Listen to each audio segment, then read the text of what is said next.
But on the map, the Rochester Knighthawks will host the Boston Blazers. Say cheese! The Knighthawks season started out picture perfect with Steve Dietrich and company soaring out to a 2-0 lead. But then things started slipping, particularly when Paul Gates slipped a disc in his back. Last week he was held without a goal for the first time ever. The Knighthawks need a healthy Paul Gate to win. Who would have pictured a 4-0 start for the Blazers? Marty O'Neill has shown flashes of brilliance, as has Ted Dowling, January's Player of the Month. A loss last week to the Wings has the Blazers refocused.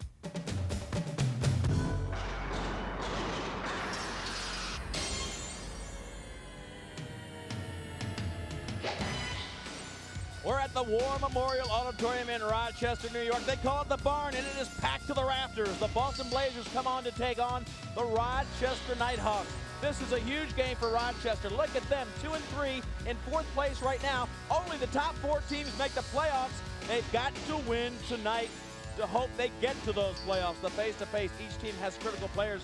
None more critical than Chris Driscoll, and he will be setting up using his assists for the Knighthawks. Charlie Blanchard has 2 hat tricks in the last 3 games. He'll be an offensive force. But the big story tonight will be around this player, Paul Gate. Paul Gate, the franchise player, coming in here to the Knighthawks. Point, counterpoint. He is a focal point of the offense, but his back is hurt. Here's what the positives would be. Here's a power play against Baltimore. Gates got it up top. The defense is focused on him. He gets a lot of attention down to Park. Easy goal. That's the positive point. Here's the negative point. He gets the ball, comes back up to the injured Paul Gate. Now as he goes in, the save is made. Watch number 22. Paul Gate is hurt. His back does not allow him to run the full field. Now the fast break for Baltimore. No Paul Gate, easy goal.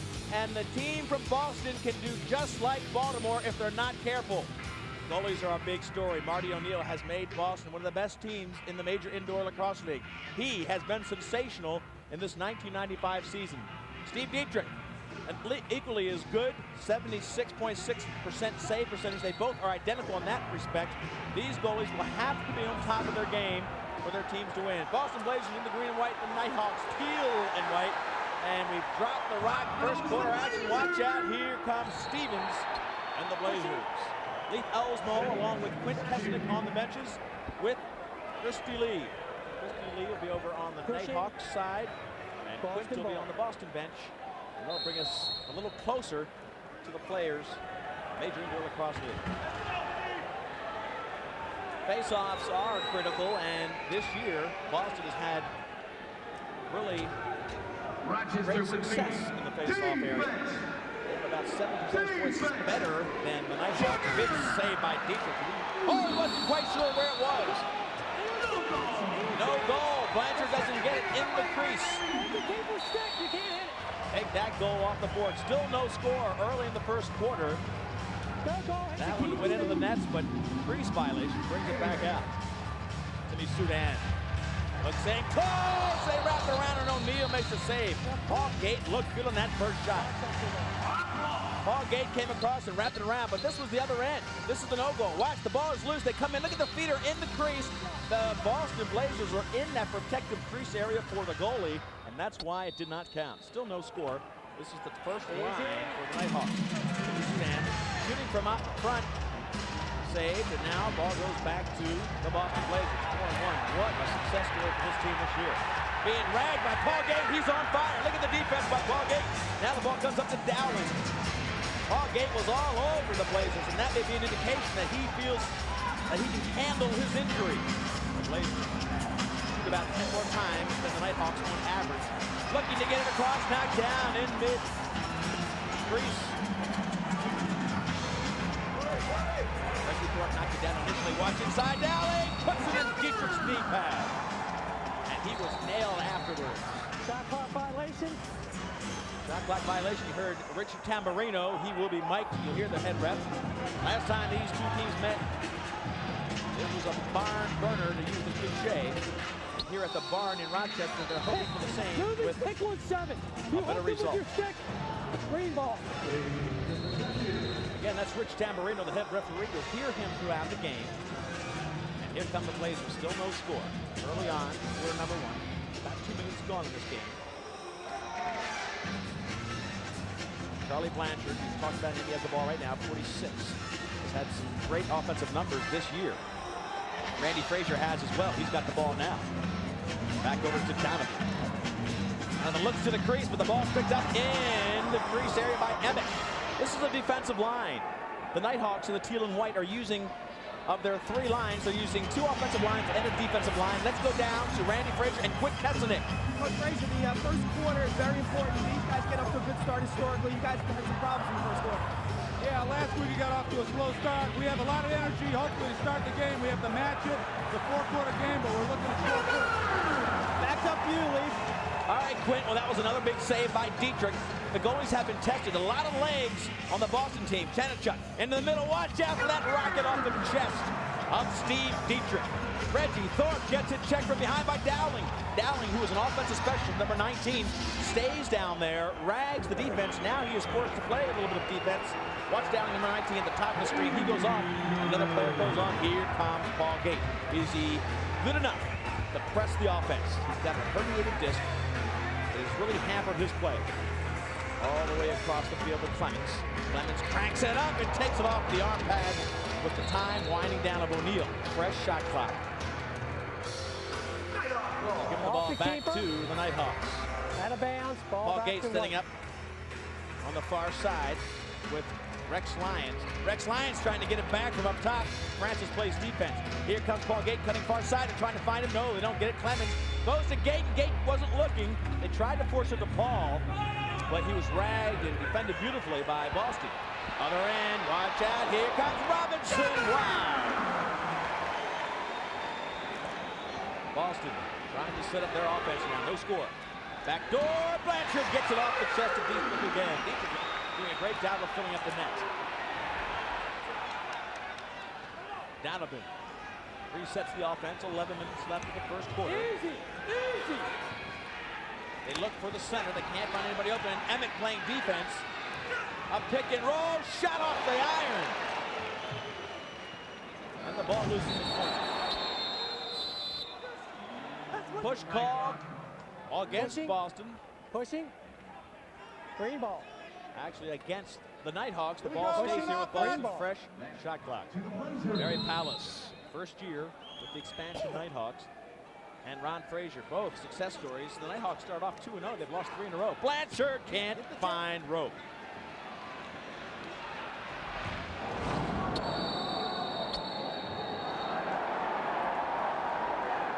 Get up. He just touched you.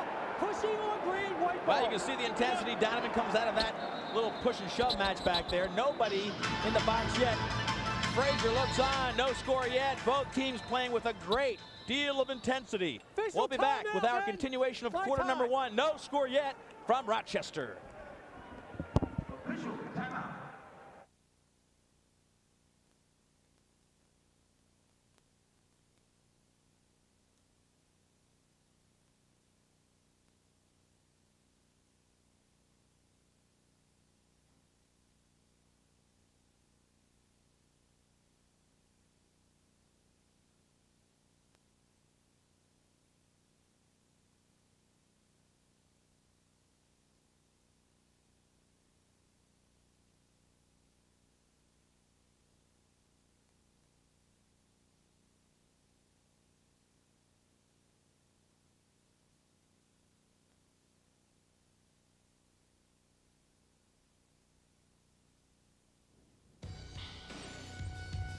Tonight's major indoor lacrosse league game of the week on ESPN2 is brought to you by Bud Light, the best-selling light beer in America.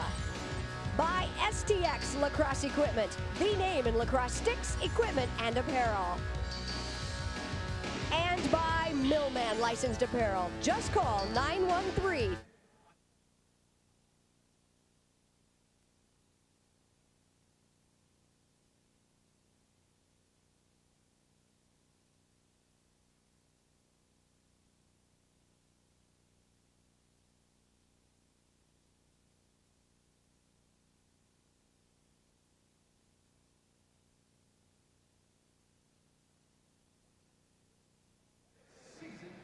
Welcome back to the War Memorial Auditorium. No score yet. This game will be very intense. Rochester wants to win to get into the playoffs. Each team will have guys behind the scenes that they'll count on for points. Let's look at the movers and shakers. One would be Peter Park, and he would be the key guy behind the scenes. 8 goals, 8 assists. Of course, the Rochester Knighthawks. Watch for him tonight on the power play. And of course, Randy Frazier for Boston is having a sensational year. The son of the coach, 11 goals, 6 assists, maybe his best year yet. Meanwhile, on the field, things are getting hot and heavy. Let's go down to Christy Lee on the sideline. I'm on the Rochester Knighthawks bench with Coach Barry Powlis. Coach Powlis, we're going into this game. You've changed up your lines a little bit. You've gone from 3 balanced lines to 2 offensive and 1 defensive line. Yeah, what we wanted to do is have a little more control on offense, and defensively we just want to match up with Boston. So I think it's working right now. We just got to keep that for the whole game. Thank you, Coach Powlis. Back to you, Leaf. And the Knighthawks reset their offense. No score yet. A lot of intensity, as we've talked about. Good legs on Boston's team. They feel they are as fit as anybody in the league. Let's see how they match up against the hometown Rochester squad. Mearns takes one wide. The ball still having trouble getting a handle on it. Finally, Ryan Lemon takes a shot. That shot from way outside was because the shot clock is down to 1 second. So Brian just took a wish and a prayer kind of shot. And here is number 19, Ted Dowling. If you haven't watched our broadcast, he is an offensive specialist. They squirt him onto the field for these offensive possessions. He'll go back off very carefully and quickly to try to get a defensive player on when they're out of the offensive set. Look at that. He missed the handle on it. It was a chance for him to get a great shot. Ryan still cut off. Here comes Paul Gate. Big save by O'Neill. Paul Gate coming off the bench on their offensive. Here he's out in front again. Ball loose. Rex Lyons now settles down. The shot clock has been reset. It's at 24 seconds. Lee Felsbrook, Christy Lee, and Quint Kesnick on the sideline joining me. Sudan takes a shot. O'Neill's had such a great year, really galvanizing the defense of this Boston team. And the big key was adding Ted Dowling. Ryan brings it down. Number 17, a good-looking young rookie. Back to Carmine. He comes inside. What a save by Dietrich. Carmine gave him 3 fakes, and Dietrich was exposed. He was way out of the net, but he put the stick back and hammered it. Timmy Sudan. Hold call gives it back to the Knighthawks. Dietrich's save was the most spectacular move of the game so far. He was faked out of his shoes by Carmine, and then put the stick back and picked the shot right out of the air. Still no score, 8:39 left. Dewey Jacobs rockets it for the corner of the shot clock down to 16. Watch out, here comes Charlie Blanchard. Blanchard on his own. Ryder comes down to play defense, down to the back to the middle, and again Dietrich makes the big block. These teams are giving it all. Racehorse, side to side, back and forth action. Driscoll. That one goes into the chest of O'Neill. Look at this. They're racing to the other end. This is the kind of pace that'll pay great dividends for Boston. I think they might be a little better shape as a team. Carmine working from behind, looks for cutters out front. Somebody's stick is on the ground, which means they can't play defense. It's right there. That's the matchup. Dowling went against it, and first shot was wide. That one blocked by. They're looking for Dowling on the far side. His defenseman does not have a stick. The defenseman does not have a stick on Dowling. He's going to try to tackle him, and he does tackle him. It'll be a 2-minute penalty, probably. You grabbed him, get your stick, and come to the box. Chris Driscoll lost his stick, but rather than go back and get it, 93, I got it, 93. He tried to play body position. 2 minutes on 93, grabs him, holds him. 2 minutes, you're up, you're down. Tough position for Driscoll to be in. He lost the stick. Elected to keep body position. Dietrich's got something wrong with his helmet. And when they come back to this arena, it'll be Boston with a 5-on-4 advantage. The first power play of the game. Still no score.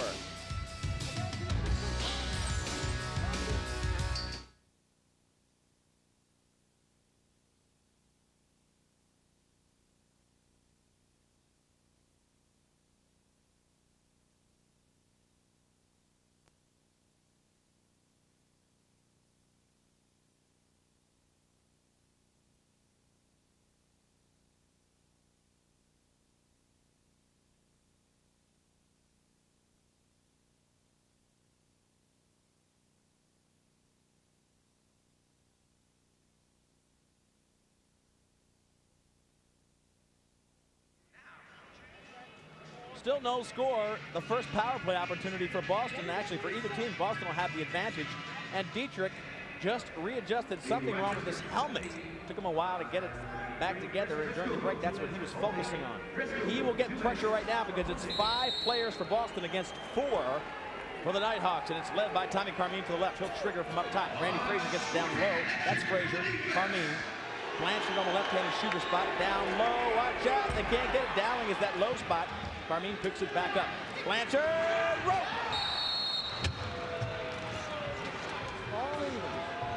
The key to that play was the ball was loose. They get it back up. Things are a little more unsettled. And Palace looks out. His team has played well. But on that power play, they made the first save, got the ball on the ground, but Boston picks it back up, and Carmine gets it back into Blanchard. Look at the defense. They're all unsettled. Nobody's out playing Blanchard, and he just cranks that one, hits the corner beautifully. 11th goal of the season. That's why we focused on him at the beginning of the game. He is having a really sensational game, and Quinn Kesnick's got Charlie Blanchard, the goal scorer, on the sideline. Charlie, is there anything in particular you're looking against Dietrich? Oh, that was kind of an unsettled situation. Ball in the corner. We came back out to me. Dietrich had to slide out. Came off that far pipe. Put it there. Back to you, Leaf. Nice shot by Blanchard. Blanchard from Ohio Wesleyan. Now Paul Gate with the ball. He's got to make his impact on this game, even though he's hurt. Right there, takes a shot. Still a little bit tight. Follow-up shot. The Gator hits the armed glove of the goalie O'Neal. Timmy Sudan has it knocked out. Watch out. He can't get it back. Here come the Boston Blazers. 3-on-2 if they really accelerate. Talmo. Stevens up front. Somebody on the backside. Pushed away by Paul Gates. He came back pretty well. Point counterpoint on that time. Paul Gate had enough to get back. He has not been able to train properly because of the herniated disc. For a couple of weeks, they had a couple of weeks off. He elected not to train. Ryan can't handle that one. Goes back to Dietrich. And that didn't really work because he played against Baltimore and he didn't feel comfortable. Did not have any kind of wind or strength.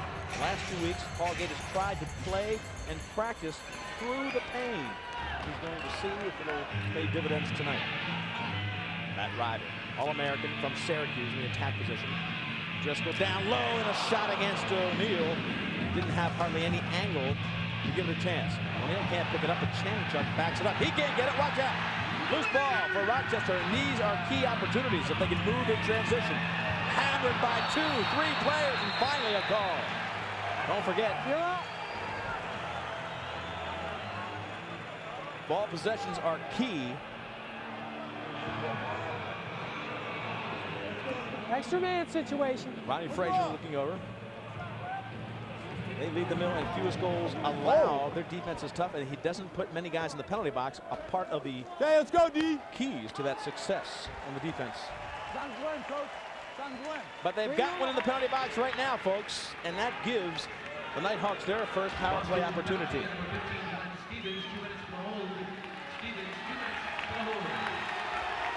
So Blanchard scores on a power play to make it 1-0, and now a power play opportunity.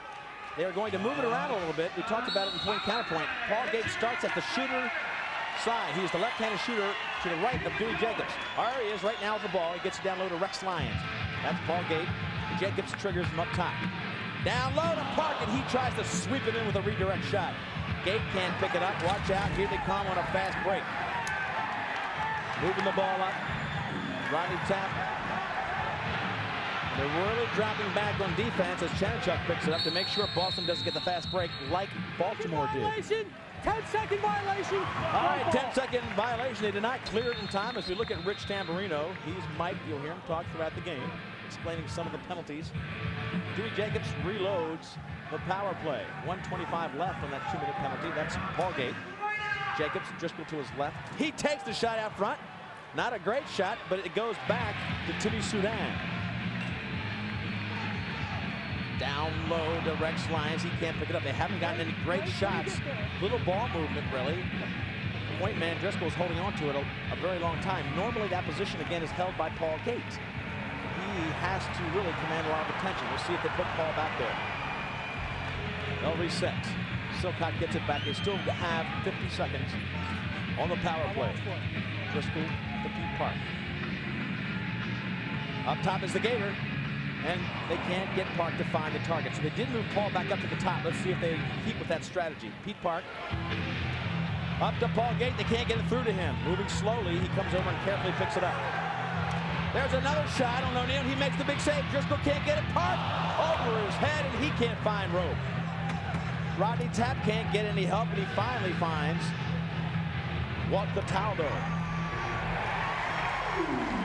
Randy Frazier came out of the top of the box to get that ball, but they nailed him. Reggie Thorpe was back there waiting. The Knighthawks were really burned by Baltimore. I'll remind you about that again on these fast breaks, and that's why they're dropping back so fast. Paul Gate takes a shot from up top. Not the normal velocity. Still a good shot. But O'Neal's there. Francis. Penalty is over. Teams at even strength. No goals. So each team has had a power play, but still 1-0 Boston. Christy Lee on the sideline. Yes, Coach Pellis, can you tell us real quickly why you moved Gary back to the point in that power play situation? Well, what happened is we had Dewey take a couple shots. We had the shots up top. We didn't give him the shots up top, so we wanted Paul to try to chase luck up there. Obviously, it didn't happen, so. There you have it. Well, what happened was they were really still cutting off Paul. Watch out, Legend, in close. They cut off Paul. He was over the shooter side, so of course when they moved Paul back out to the point, they started covering him again. No matter where he is, he'll get attention. Number 22 for the Knighthawks. The greatest scorer in this league, along with his identical twin brother, Gary, who plays for the Philadelphia Wings. The franchise player when this expansion team was formed this year. Matt Ryder. Well, he's got Rowe in the corner.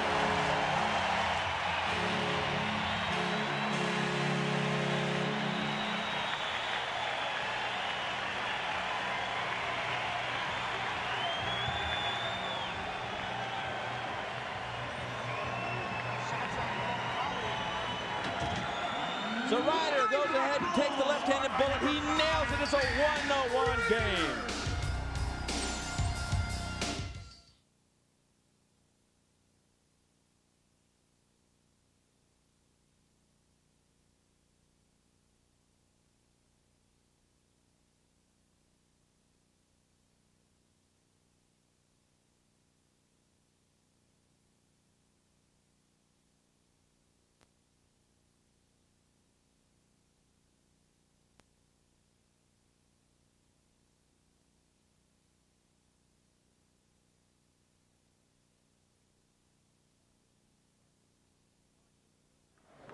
Marty, you seem real sharp so far.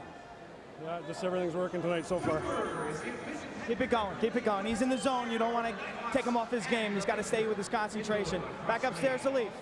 And Quinn Kesnick knows about the zone. He was a 4-time All-American at Johns Hopkins. Playing in the indoor league. Thought it didn't fit his style, but he is one of the great ones. And this is Matt Ryder on the Rochester sideline, and Christie's got Matt Ryder just scored a goal moments ago. Yeah, this rookie just scored his second goal of the season. Matt, what's it like shooting against Marty O'Neal?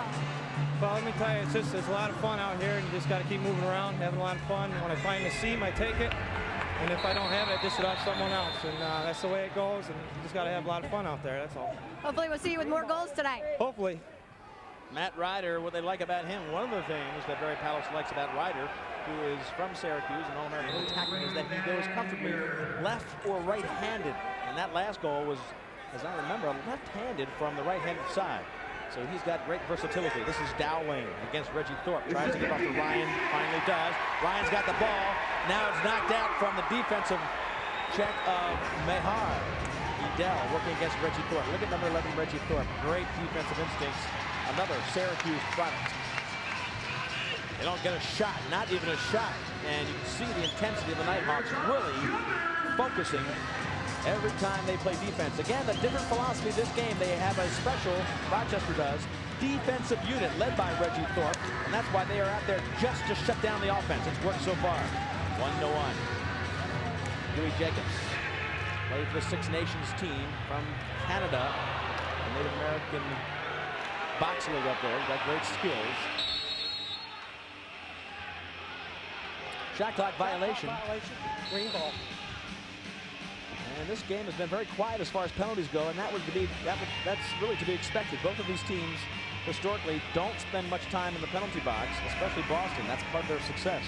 They play a clean game, don't put themselves in negative situations by being a man down very often. Blanchard's got one goal already.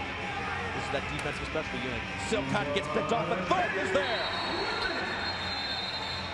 Shot clock down to 5. 24, get up easy here. 24 started from the rear. Yes, 2 minutes. Just relax. That's no problem. Looking at Tommy 24 Carmine. from behind. Tommy Carmine's about 175, 80 pounds on a wet day when the heavy rains on him.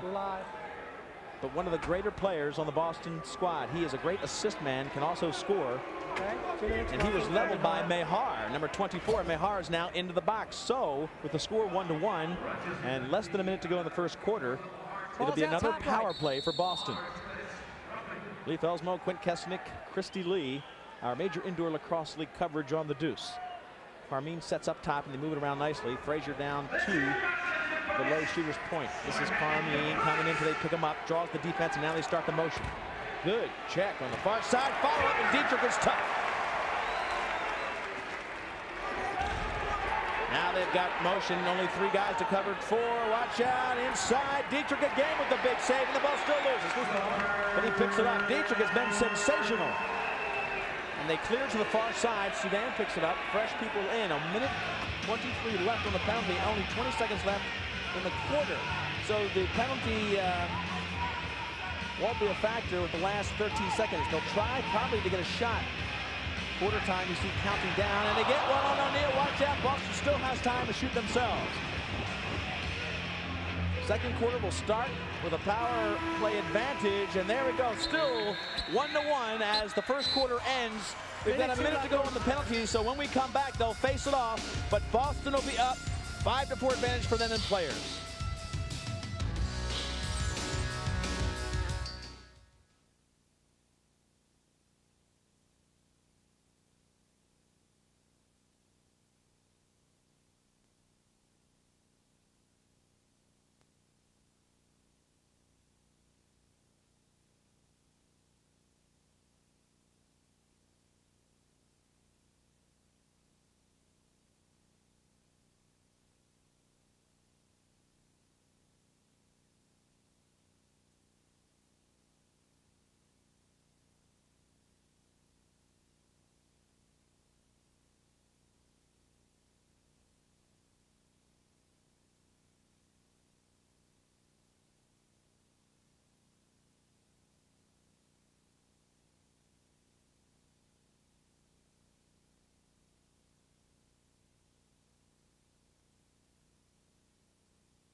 If it takes me getting 5 goals a game to win that game, then that's fine. If it takes me getting none, or playing a different role that game, then that's fine with me. And if at the end the awards happen to fall to me, then I'll gladly accept it.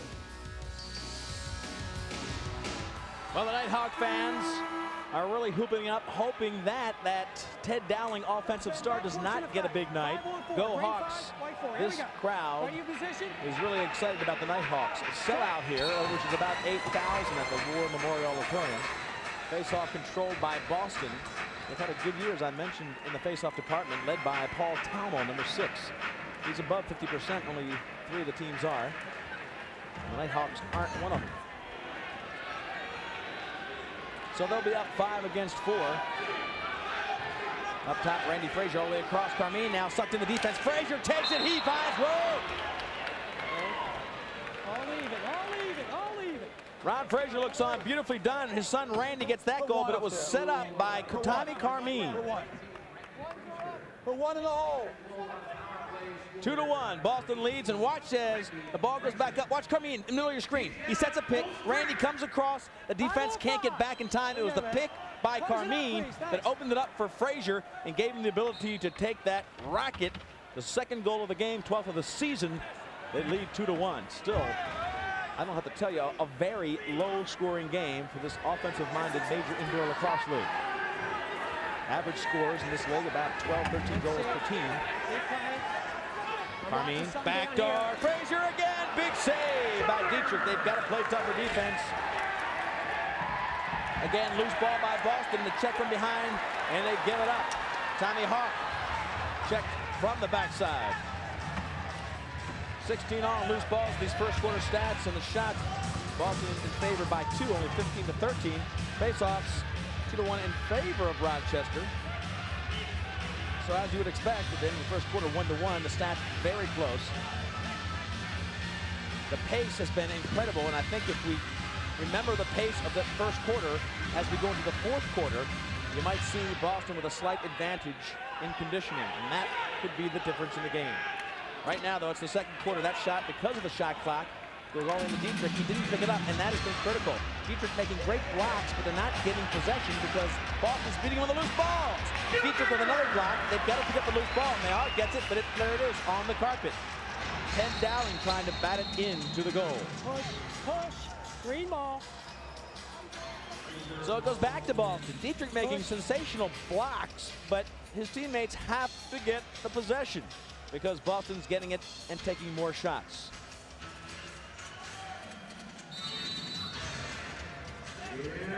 Look at how even these teams are. 13 goals a game, save percentage identical. Last meeting, 12. Face-offs for each team, and the loose balls, 199. You can't get much closer than that. We've got an up-and-down style. Right now, Rochester would just assume play 5-on-5 because of Paul Gates' bad back. But Boston wants to run and gun. That Dowling trying to play defense. He's grabbing. He is trying to rag Silcott. He gets the ball back. Tommy Emick pulls it down. Finally, the Knighthawks get the ball. They're down by 1. It's only 2-1. And Boston is dominating the 5-on-5 game primarily because they're getting the loose ball possessions. Wrap around. Driscoll takes that behind the back shot. But if you'll notice, Too many. 1, 2, 3, 4, 5, 6. Too many. Officials timeout. No timeout. Too many on Ron Frazier and his bench. That'll put one man in the box. It'll be a power play for the Knighthawks. They're down by 1. They need a good shot here.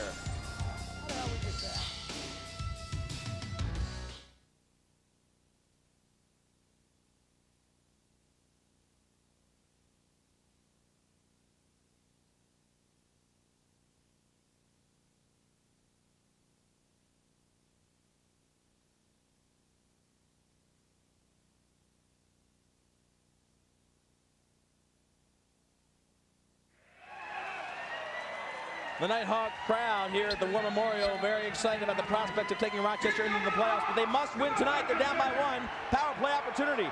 Jacobs rotates pretty much the same play Boston ran. Doesn't work. Back out to Jacobs. He takes the crank shot. Beats O'Neal.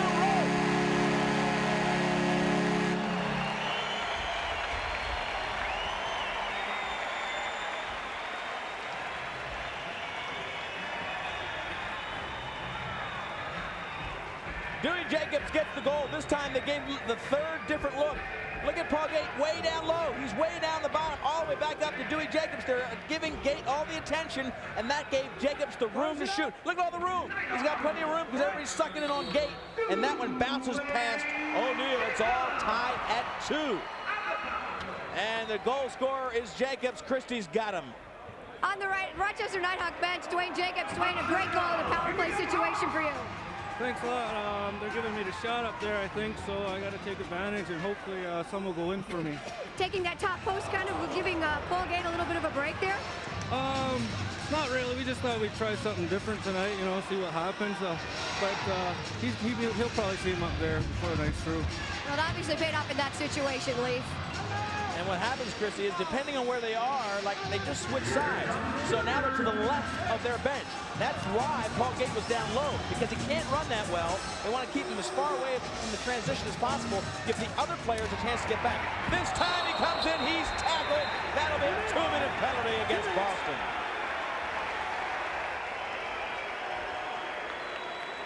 Frazier looking a little concerned. The game tied at 2, but Paul Gate carrying the load of his team. He'll get the ball and watch the defense of Wakatalo. The check now. Gates got it, cutting inside, and that was the check that brought him down to the ground on Paul Talmo. And Paul Gate is really playing well off the ball. First quarter this season, first 10 quarters, he had 11 goals, 3 assists. In the last 10 quarters, he's been injured. Only 3 goals, 3 assists. That has been the difference in the success of this Rochester squad. Again, Jacobs into Lyons, he threw it away. Paul Gate picks it up. He tells Lyons to go through. Gate goes far side, and they can't get it past O'Neal. Loose ball. Gate can't get it clean. Lyons does. Jacobs says, slow it down. He quarterbacks from up top. Again, the big pressure defensively will be focused on Paul Gate. He's down low. Paul Gate now up top. He'll come inside. Can't find the net. No rope on that one. He was going for the corner. Picked up by Chanchuk. Leads his team in ground balls. But a good defensive check by Pete Park gives it back to the Knighthawks. Fresh shot clock. Over a minute left of the penalty. Plenty of time to get a good shot. Jacobs. Watch out, Paul Gate wide open. They couldn't get through, though, the defense of Stevens. Now back to Jacobs. He's open. So is the right-handed shooter. And O'Neal makes another big block. The defense of Boston is really spreading themselves out. Paul Gate can't quite get that one. You can see he's inches off in his reactions because of his stiffness of his back. He's in close! Can't find the mark again. I'll tell you what, that many shots for Paul Gate, he normally would have stuck a couple by now. Rex Lyons comes in, jukes move, fire!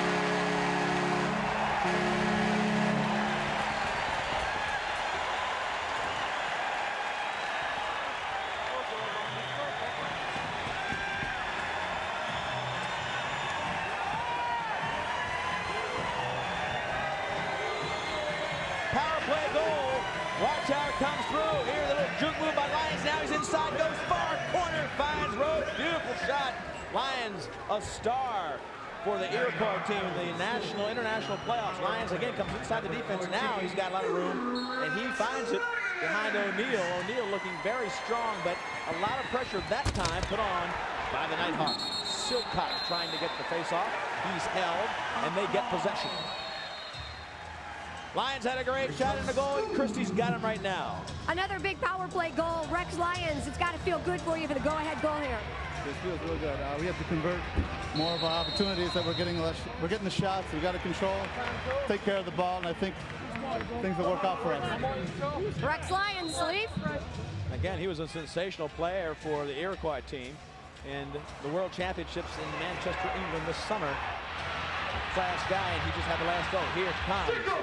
Carmine, backdoor, Talmo coming in. He's strong. Watch out. Takes the right-handed shot. Really took himself out of a chance to shoot because he went back right-handed. No angle from that side with the right hand. Pushing. Hold it up. Hold it up. Push call gives it back to Boston. Right now, the Knighthawks lead 3-2. They've scored 2 straight. Frazier doesn't want to let this one get away.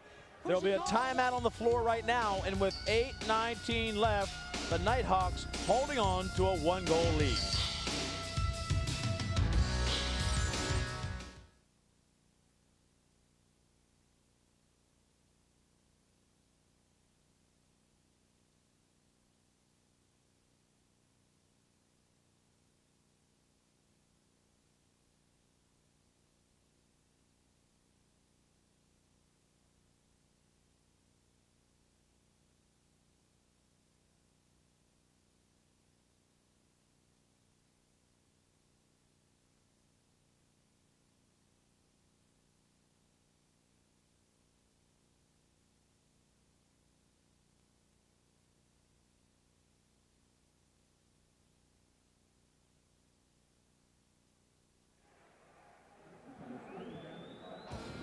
Like this hot major indoor lacrosse league action, we'll check out the Philadelphia Wings against the Baltimore Thunder on Sunday night at 8:30 right here on ESPN2. Christy Lee on the Rochester Knighthawks bench, and joining me now is Chris Driscoll. Chris, this has been a very, very defensive game up to this point. You're more of an offensive specialist leading this team in assists. Are you going to step things up a little bit offensively, trying? Yeah, I think we got to think more out there. They're playing some good, solid defense out there, and I think we just got to come up with some better systems to beat their defense. Chris Driscoll, and we're back to live action. Leaf. Driscoll, one of the key players, a great assist man. This is Rodney Tapp trying to get it back out front. Both teams playing great physical defense. Reggie Thorpe with that defensive line. Again, Rochester with a new scheme. They've got 2 offensive lines, and that unit led by Thorpe and company is the defensive line. They'll be down there really ragging Ted Dowling and company to try to keep the goals off the board. It's worked so far. 1-goal lead for the Knighthawks. This is Paugate. Paugate inside. He can't beat O'Neal. Still loose. Sudan. Good ground ball. Looks like they picked up that element of their game in the last few moments. Sudan goes in, back door, no goal, no goal.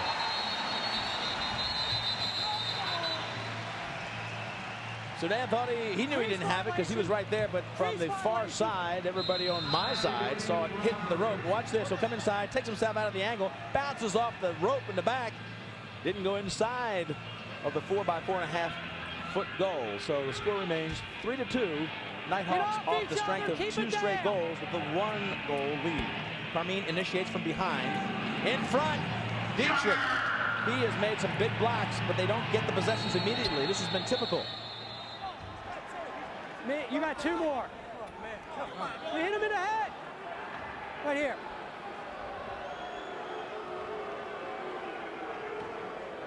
Take your 2 and be quiet. So it looks like another penalty on Mehar. Pete Park looking concerned on the sideline. 2 minutes on the white team. Your ball out top there, Bobby. This is the second 2-minute penalty on number 24, Mehar. Silcott, they can't pick it up. A lot of great blocks by Dietrich, but they don't get the loose balls. And right there, you saw Mehar come flying in, down there, 24. He was the first one in over top on the back of the Boston player. So they'll have a 5-on-4. So far, 4 of the 5 goals have been power play goals.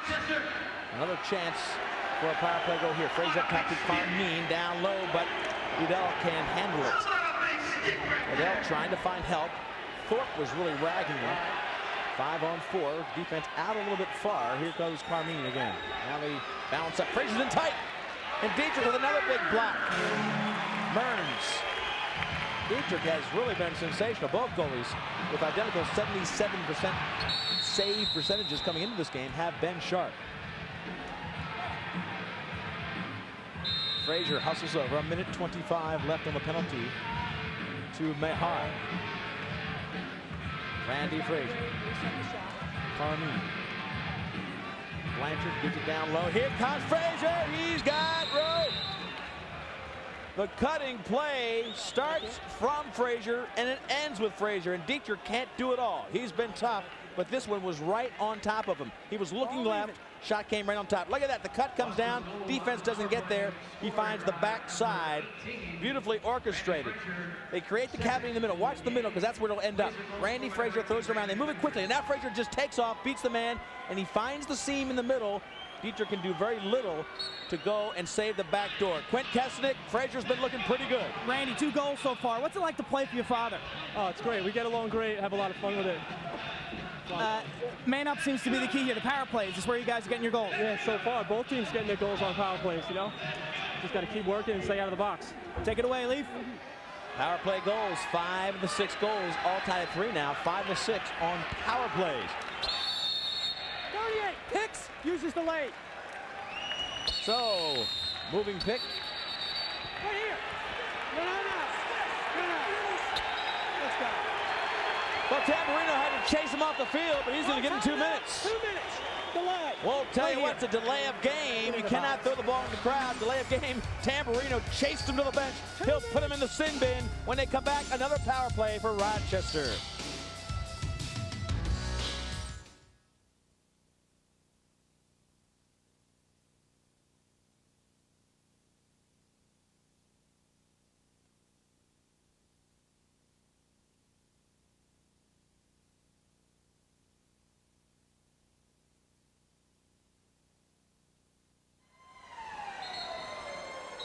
Score tied at 3.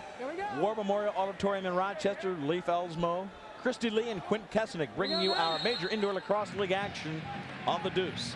It's been a power play game. This is yet another opportunity. 5 against 4. Watch out up top. Here comes Dewey Jacobs. Gets it to the right-hand shooter. He can't get it. Driscoll cannot handle it. And Boston shows great athletic skill just keeping it in the open field. Bruce Chanenchuk from Hopkins. He's open. He'll take a shot if he gets it. Back door. Dowling just buries it. That was set up by Chanenchuk, who gave it a full sprint down the field, and Rochester did not get set up in time. You had to think that Chanenchuk was going to score. Very concerned on the sideline. Look, you had to think he was going to shoot, so he gives it off in the last minute to Dowling, and Dowling gets it right on the backside to Dietrich, who had to slide quickly. Look at the legs, the speed there, as the defense slides over finally to pick him up and left Dowling with a shot. Dietrich couldn't stop the great Ted Dowling. What a fantastic shooter he has been this year. 20th goal of the season. That matches, I think, his last year output. I think he had about 19 last year, if I'm not mistaken, so he is having a sensational year, 2 games left. And quite possibly, we talked about the point counterpoint. Park and Gate were caught on that exchange last time, but really, it was the speed of Chanenchuk that just caved in the defense and left it open for Dowling to take it from him. Teams that, no, they're not at even strength. Edell's still off, so it's still power play, but you know, this whole power play for Rochester, Boston has had the ball. So a 4-3 lead for Boston, and their man down, but they've had the ball almost the whole time. Finally brought to his knees, but yet again picked up by Boston. There's only 4 Boston guys out there, even though it looks like there's 7. They chase down every loose ball. There are 5 players for Rochester, the crowd yelling, "Go get him." Only 17 seconds left on the penalty, 8 on the shot clock. They've done another great job of just, or maybe the best tonight, of just stalling and burning that penalty play. 2 seconds left, and that'll be about it. Edell is out of the box, teams at even strength. So that was the best defense against a power play we've seen tonight. Boston had it for almost the entire time and scored a goal in a shorthanded situation. Rochester now at even strength. They'll try to take it. Mearns up front against O'Neal. Can't get rope. 3 minutes left in the second quarter. 1 goal lead for Boston. Ryder has the possession. Shot clock violation. Goes back to Boston. Shot clock violation. Boston really does a great job, as fit as they are, chasing down the loose balls. O'Neal drops it, Dowling drops it down to Ryan. Got it. And here come the Knighthawks.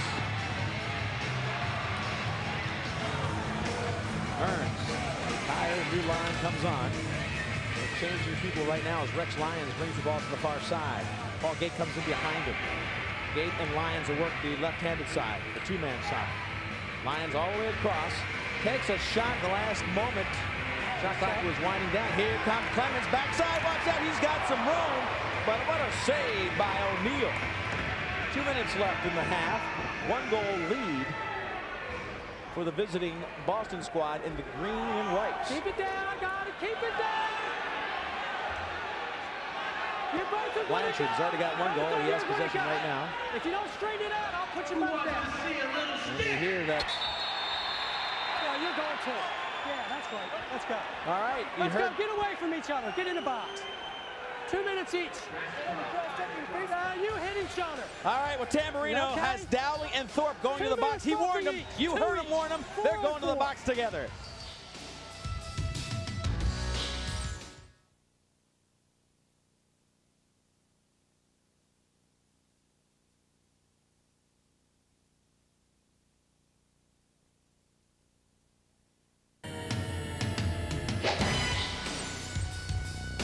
He does everything you ask him to do, and quite frankly, should be an inspiration to the other players because they all look up to him, and he gives it all. He gives it all he can, and is successful.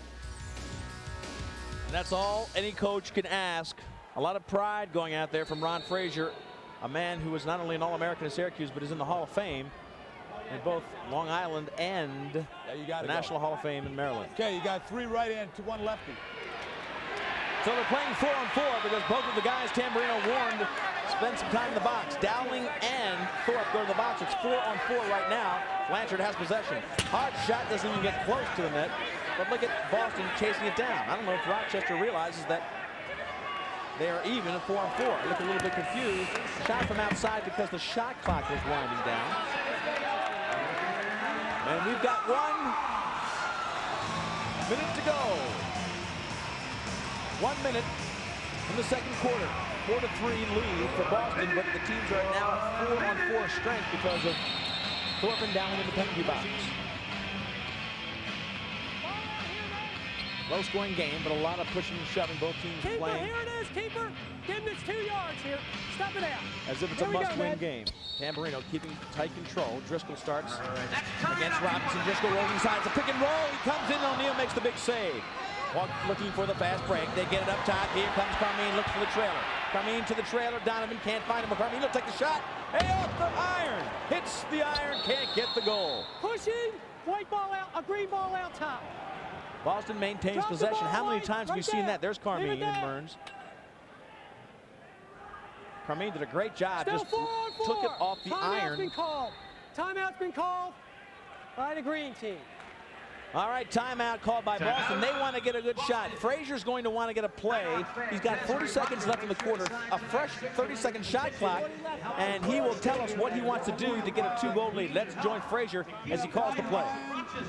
Randy, Tommy Carmine, and Charlie Blanchard on the floor. I'm over with Coach here.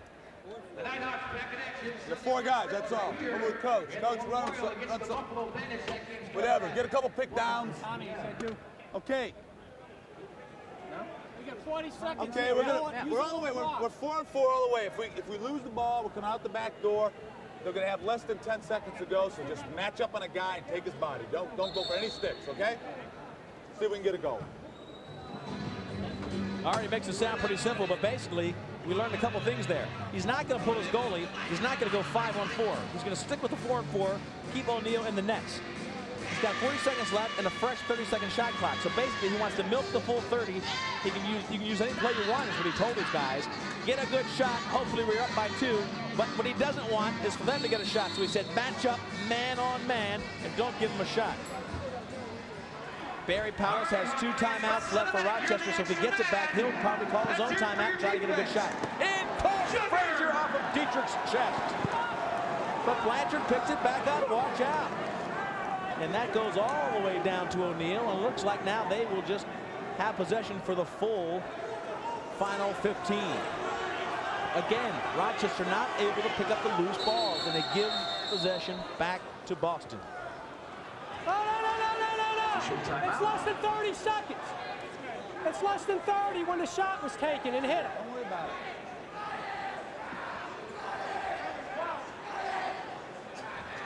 We've got 11 seconds on. The shot was taken with less than 30 seconds, so it can't be a violation. Okay, here we go, man. There's no problem. Here we go. Green ball out top right. You're watching Smith, but the head referee is who you hear, and that's Rich Tamburino to our left. Up top there, he's up top. There we go. Where's the white helmet?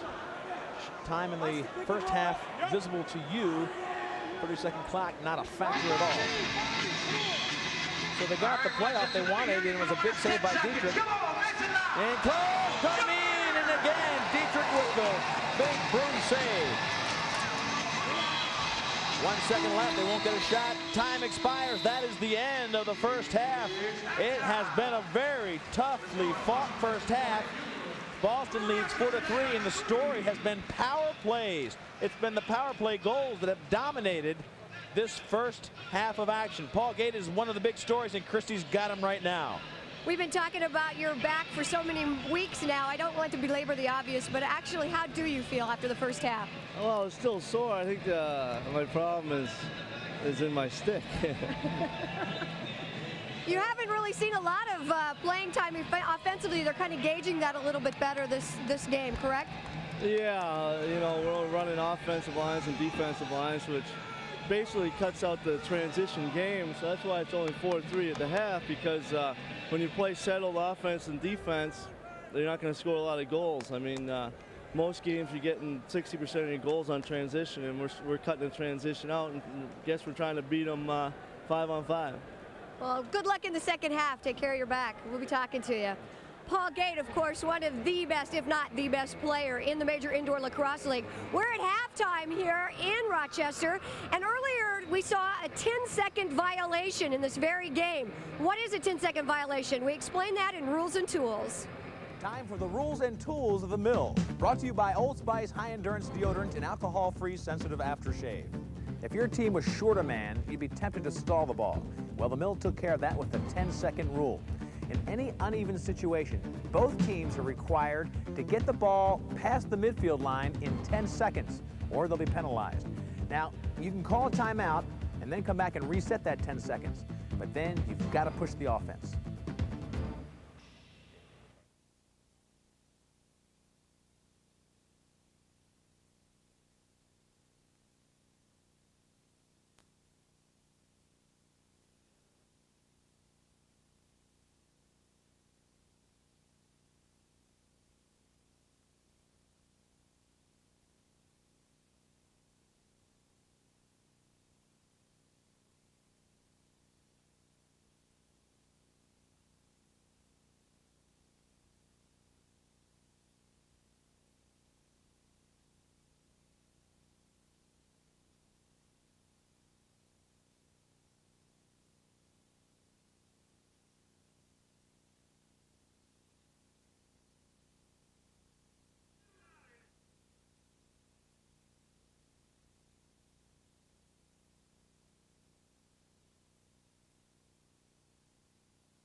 Welcome back to halftime. Quinn Kesnick with the score 4-3. Boston holding on to a 1-goal advantage. It's been a real defensive first half. Power play goals have been the keys for both teams. Crucial play at the end of the first half.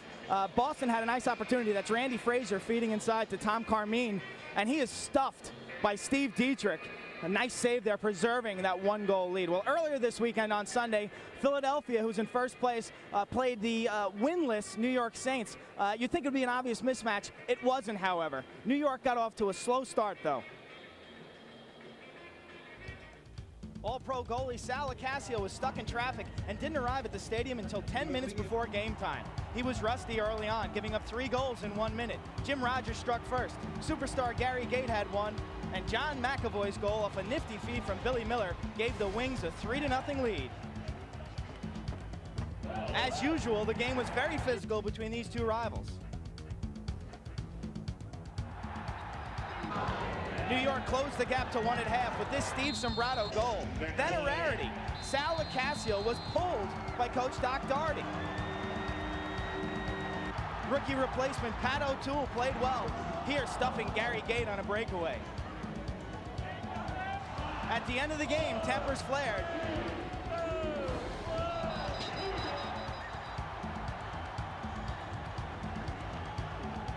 But the Wings held on to win 11-8, improving to 5-1 overall. New York falls to 0-6.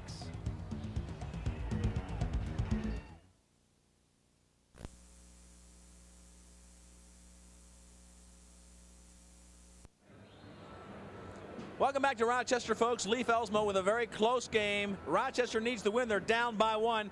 Let's take a look at how this game got to be so tight, 4-3. The numbers show you very obviously that they're close everywhere except the power play goals. 3 power play goals for Boston, 1 shorthanded of their 4, none in even-up situations. For Rochester, they've got 2 of their 3 in power play situations. So the power play has been the whole story. Forget the shooting charts because it's all been in the power play. When we come back, our second half, we'll bring it up with a 1-goal lead for Boston and a must-win for the Rochester Knighthawks. Tonight's MILL Game of the Week is brought to you in part by the Radisson Hotel at Rochester Plaza, the official home of a major indoor lacrosse league in Rochester, New York.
We're back at the Rochester War Memorial. And this is a close game, as you know, 4-3. Face-off now, dropping the rock for half number 2, a must-win. Silcott comes up big with a face-off, but right away, Boston picks up a loose ball. Cataldo gets it. They are really ragging all the loose balls.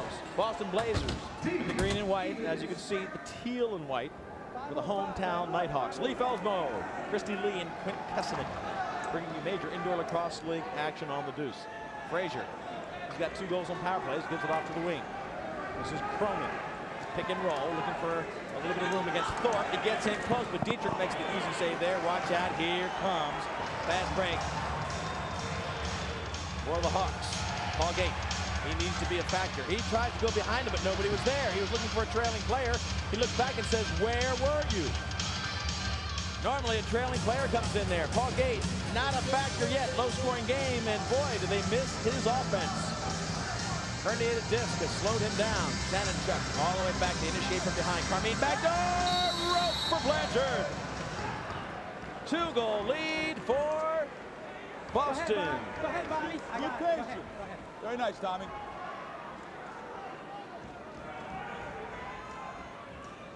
Watch how they initiate from behind. Carmine comes around. He gets the defense's attention, and then Dietrich has to go from the right pipe to the left pipe. Again, when they go behind, watch Dietrich go to the right pipe. Now backdoor, he has to slide. Not quick enough. Blanchard buries it. And a 2-goal lead, 5-3. Again, Talmo controls the faceoff. He didn't last time. Silcott did, but they got Silcott in a squeeze play. They got a loose ball. So effectively, they gave the Knighthawks no possession last time. They control this one. This is Dowling now after the faceoff. He comes on board. Shot clock down to 13. Now they have all the right people on. Pick and roll. Right-handed shooters. Tap takes it, but doesn't find the mark. Shot clock still counting. Now it's around 5. They better take one quickly. Thorpe just dragging. Tap. Thorpe is injured. Thorpe is coming off. He has an injury to his leg. Thorpe will have an injury. We'll see what that's all about. He's dragging his leg as he comes off the field, and here come the Hawks. Driscoll will bring the ball on. Right-handed shooter, 2-on-1 inside. Rope. So no, Brian Levin. He's got rope. 1-goal game.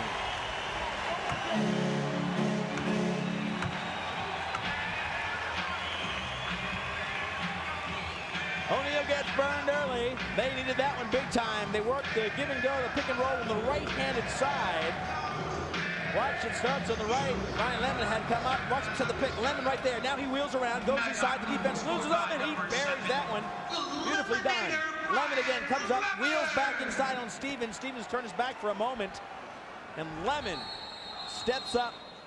Big goal for him and the team. Now they're back to within 1.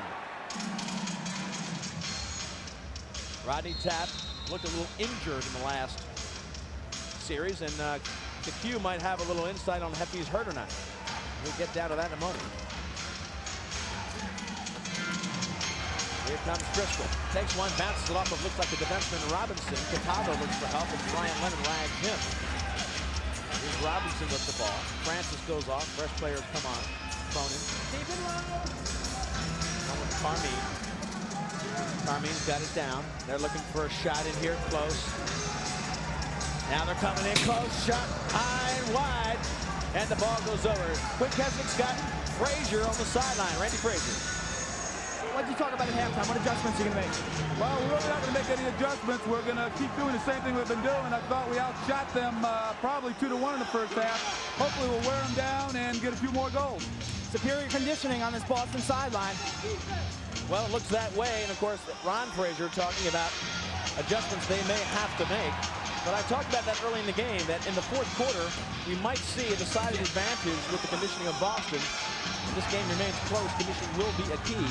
Also, the storyline that you are full aware of, Paul Gate, injured back. He's got to produce, I think, for Rochester to win. He's got to do something. I don't know how he's going to do it, but he needs to get something in the net. He's got to hit rope for the Knighthawks to have a chance. This is Rodney Tapp. He had a little bit of a leg cramp. Now he looks pretty normal out there, 38. Channing Chuck, now 13 up top. Tries to get into Dowling. He does. Big save by Dietrich. What a save. Dowling got it. The stick was low. Dietrich knew that and just slid in front. Watch out. Up front. Dietrich cannot get it through the mass of bodies. It comes off of the Knighthawks' body. It'll stay in the Boston offensive end of the field off a fresh shot clock and the lead when we come back.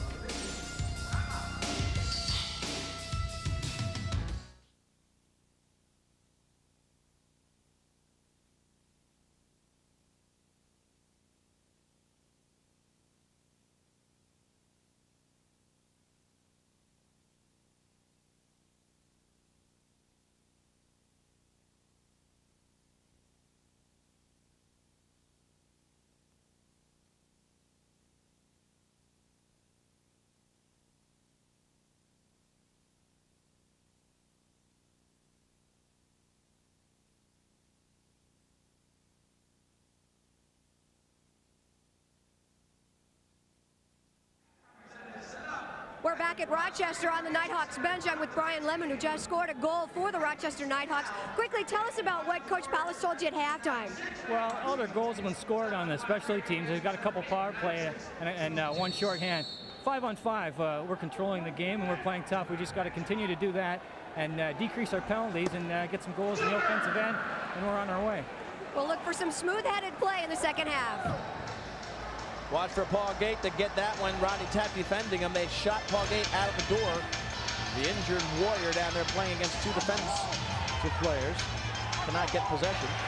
But finally, look at the crowd cheering because finally the Knighthawks pick up a loose ball. This is Rex Ryan. That's really been a key element to the game. Inside, Sudan can't pick it up against Ryan. A nice little roll move, but Sudan didn't get it cleanly. This is Clemens trying to find Dowling. Dowling's open! Can't find Roby. Bounced it off the iron. Carmine will follow it up. For a shot clock, watch out. Again, they get the shot back. They have gotten 2 and 3 shots almost every possession, where the Knighthawks are usually 1 or 2. 1-goal lead for the visiting Boston Blazers. No, watch out, far side. Dowling tried a little shovel move, couldn't get it past Dietrich. The goal is off center. The goal is not straight. Watch out. Dowling close. He'll bury it. Yes, he does. Dowling, right. 2-goal lead. Bullshit, Rich. You know that. You got to fix it. You know better. Dowling was parked there. They can't leave Dowling standing there so long. He was there a long time. And again, they're getting 2, 3, 4 shots down there. This was about the 4th shot on the series. Look at Dowling standing in front, nobody there, and he just buries that one easy. Look at 3 players there for Rochester. That means somebody's open. You don't want it to be Dowling. Well, it is. Dowling picks it up, no defender. Buries it on Dietrich. He can't do anything about it. A 2-goal lead for Boston with 9 minutes to go in the 3rd. Ted Dowling on a roll.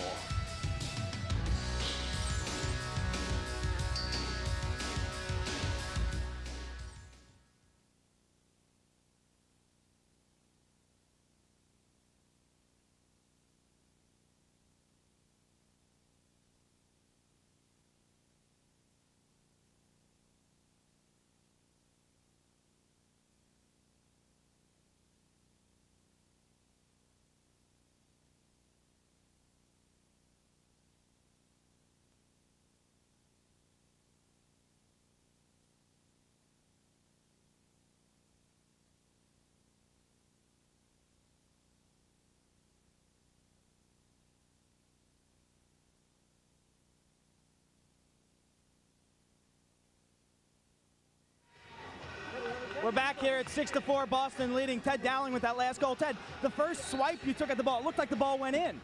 Well, actually, what happened was the goalie moved the net, and the rules say the goalie moves the net, but the ball is still crossed over the white line. It hit the post, therefore it was in. Well, Dowling got the rebound and finished from close range. Back to you, Leif. And Quint, what happened was they left him, of course, wide open. Reggie Thorpe was covering him, and then they went over there. In our replay, you saw 3 of these white shirts over there on the boards, and 2 of the Boston Blazer teammates. Boston Blazers, 2 guys, beat the 3 guys, and they moved the ball 2 times to find Dowling all alone in front of Dietrich. 6-4. This game very low scoring, obviously, but really controlled in the loose ball category by the Boston Blazers. Ryan comes flying across. Number 17, a great story. Ryan is. Didn't make the team last year, this kid, but he played in the Six Nations Summer League, improved his skills, and made the team this year. Played at Bowdoin College. Now look at Ryan come flying in. Played at Bowdoin College, is now working on his master's at Southern Connecticut. Shot and a save by O'Neal, who has looked very sharp. Has had less opportunities. Notice how O'Neal controls that ball a little more frequently than the blocker Dietrich. Good defense finally by Lemon. Lemon stepping up his play. Looks for a trailing player. Jacobs tries to get a pick and roll with Driscoll. Mearns working on the other side. Driscoll finally takes it because the shot clock actually had plenty of time. 14. Can Driscoll get it? Yes. Janachuk rags him. Jacobs comes inside. Mearns goes back to help him out. Fresh shot clock, plenty of time. In close, back door. Big save. O'Neal takes away a great opportunity. Whoa, that one should have been buried by Jacobs. Here comes the Dowling dash. No, this is the Cronin dash. Cronin coming out from the far side. 3 players hammer him.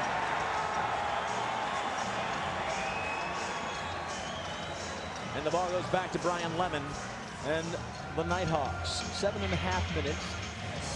2-goal lead. It's only 6-4, a very low scoring game because of the great defensive play, team defense, and the goalies have been sensational. Park comes in, tries to go on the backside. O'Neal just blocks it with his offhand. These goalies have really been at the top of the league throughout this 95 season. Tonight they're showing why. A critical game for the Knighthawks.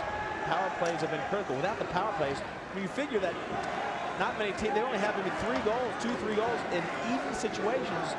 It emphasizes the point that these goalies have been absolutely sensational. It takes a 5-on-4 advantage to beat them. Shot clock violation, Dietrich picks it up. 6-4.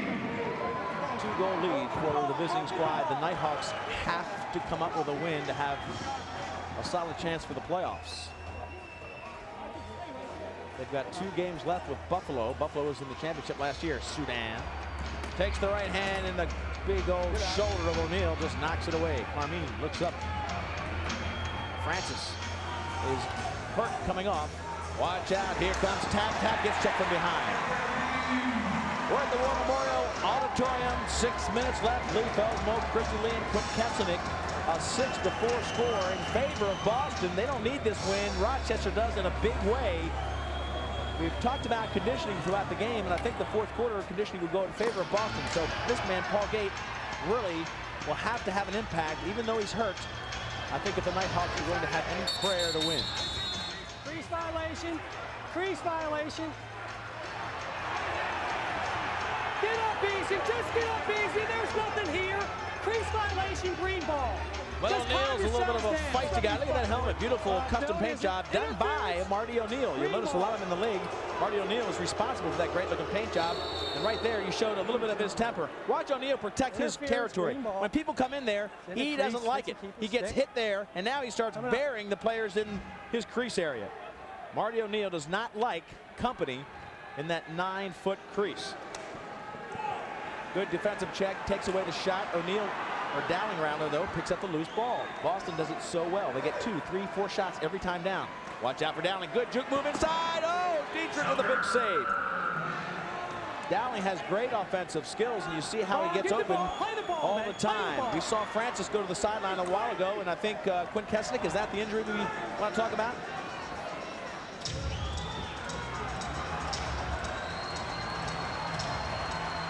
We'll get back to Quint in a second about the injury. Right now, it's Driscoll coming down, looking for the trailing player, and that is Brian Lemon. Keep it down. Reggie Thorpe has been lining up on Dowling almost every time defensively. Let's watch that as the 4th quarter comes close. Burns trying to get a shot. You got 2 minutes. Right here. You hit him right in the head. Yeah, I'll hit him again. No, well, you get in the box. No, get in the box. Chris Driscoll, you heard it from Tamburino, gets 2 minutes for hitting him in the head. Slashing 93. You're up a man. They're so dead. That hurts. You're down by 2. You need a goal. 4:44 left in the 3rd, and there is 93. Tamburino. Hit him in the head. Slashing. There'll be a power play for Boston. 93 slash. High stick, 2 minutes. All right, Quint Kesenick, Boston has an opportunity right here. Todd Francis injured your ankle. You think he'll be back? I think possibly, yeah. Give it a rest this quarter. Come out beginning next quarter, see how it goes. Nice defense today, Todd. Back to you, Leaf. Todd Francis, part of that great defensive alignment. Now they have a chance, though, to get the offense going. Power plays have been the story today. A chance to make the power play even a bigger story. A 3-goal lead in major indoor lacrosse is finally a little bit comfortable. 2 goals can be made up in seconds. This is a very explosive game, even though you wouldn't know it with the 6-4 score. Look at Dowling knock it down. Dowling's out in front. He made a defensive check on Sudan to get the ball back. Dowling takes the ball against Timmy Sudan. Dowling really rides beautifully, even though he plays mostly offense. When they get the ball in their defensive zone, Dowling makes it tough to clear it. Carmine now resets their power play. Down to Dowling. Dowling gets hit in the head. No call made. Far side, now back to Blanchard. He's got room. Yes! And Blanchard buries it for a 3-goal lead. As well as this team of Dietrich and company have been playing, they missed the goals from Paul Gate. Their offensive leader is hurt, and Boston is taking advantage of it. 7-4 Boston.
NHL hockey on ESPN2. The San Jose Sharks against the St. Louis Blues Wednesday, 8:30 p.m. And the Detroit Red Wings against the Chicago Blackhawks following up on that game. Right now, though, score by quarters, you can see that Boston just taking control. 1-1 first quarter, and then a small lead in the second half. And look at this. In the third quarter, 3-1 lead. Yes, a low-scoring game.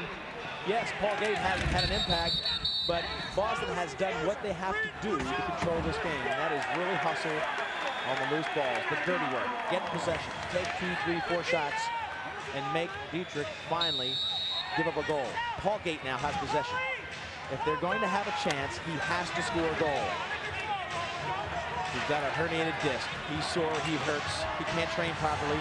He gets mugged, tackled, and pulled down, and no penalty. Ball still loose.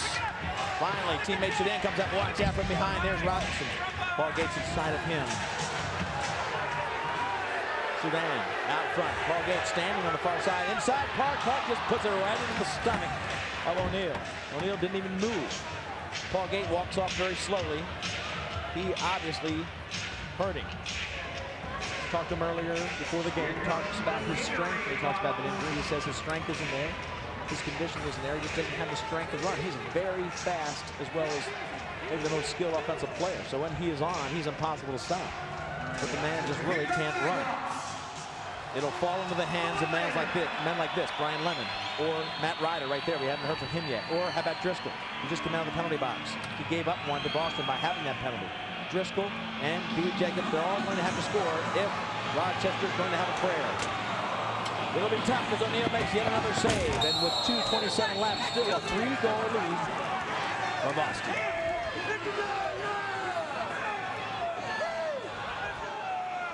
This game is getting tough. Tempers are flying because Rochester knows their season is on the edge.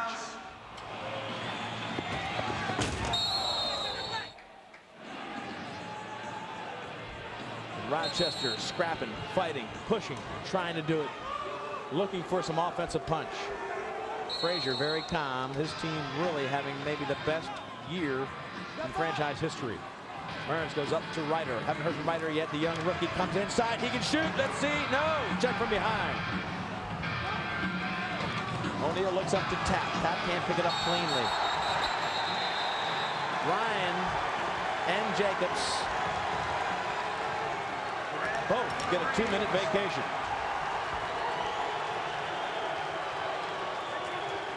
And Christy Lee, why they put him in the old penalty box? What have you got on the Rochester sideline? I will let you know. If you had possession, it'll stay away. Speaking of penalties, Leaper with Bill Mahar. Bill, quickly, how hard is it to keep your cool out there? Well, it's tough, but you know, here's the battle. You know, things go back and forth. You try to keep your composure, but sometimes things get a little crazy. You gotta do what you can do. Bill Maher, great defensive specialist for this Rochester Knighthawks team, and of course, as you've seen, Leaf, the power play goals are so important in tonight's contest. And Christy, what I would say, if you told this team that they would be holding Boston to 7 goals coming close to the fourth quarter, they'd say, hey, that's okay, that's pretty good. Barry Palace there would be very happy. But if you told him his team would only have 4 goals, he probably, before this game, going into the fourth, he would probably not believe it. His offense has gone south. Paul Gate is not the only guy who can score. Everybody else is going to have to pick it up if they're going to have a chance to win. Watch out, Dietrich, rope from out front. This one could be over soon if they don't stop Boston. Donovan from Duke nails this guy Dietrich, who is playing a sensational game, but he was right out in front, probably about 5 yards in front of the goal. Watch how nobody picks him up. Buries that one right in the corner, and the defense now giving him too much room. Look at Silcott laying way off in the slide, too late. And an easy goal for a 4-goal lead, 1:30 and counting as the faceoff comes up. Silcott, number 4 for Rochester, loses it to number 6, Talmo for Boston. And this 4-goal lead is huge. I've talked about the indoor league. 2 goals, you don't feel very comfortable. 3, you feel pretty good. 4, now you've got a comfortable lead. And Quinn Kesnick's got the latest goal scorer on the sideline. Dave Donovan out of Duke, a big goal, giving you guys a 4-goal advantage. Yeah, we're getting ahead of them, and I just waited and picked my spot. It's about time. I've been on a little drought, so we're going to get them. We're going to win this game. And Quint, Rodney Tapp, meanwhile, Quint gets the next one as you're speaking. Watch Tapp come in. Look at the defense sagging in. They're giving him too much room. Dietrich starting to tire, and now a 9-4 lead. Tapp comes in. We talked about conditioning. Early in this game, we talked about the possibility that this team in the fourth quarter would be running at about the same speed and that Rochester might be slowing down. I think we're seeing a little evidence of that right now. Less than a minute to go, 9-4, a 5-goal lead for Boston. Cataldo picks up the faceoff, and you can see that the last 4 faceoffs were controlled by Boston. The Blazers outscored the Nighthawks 8-4 in the last meeting in the second half. And that's the story we're setting up for you, that this team is in great condition. Blanchard gets by Sudan.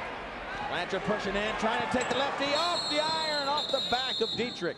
Good goal. It went off the goalkeeper, so it stops it. Penalty on Park. He'll go into the box for 2 minutes. Jacobs is already there, along with Ryan for Boston.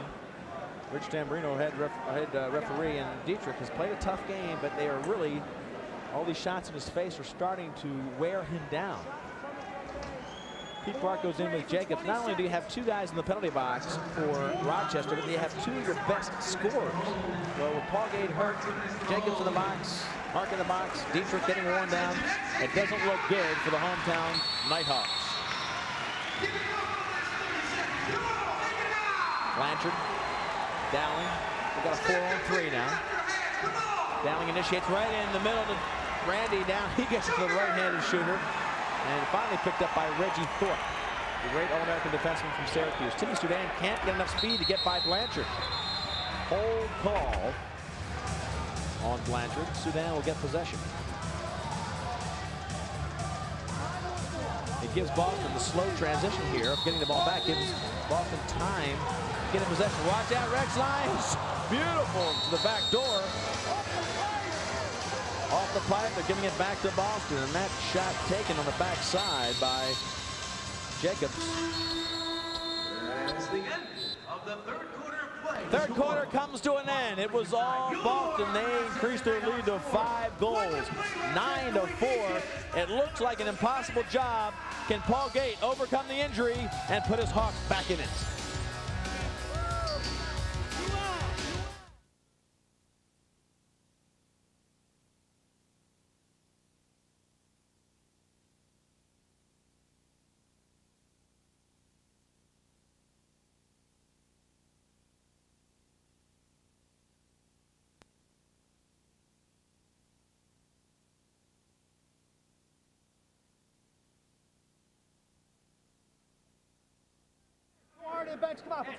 Let's go, fellas. Come on, let's go. Come on.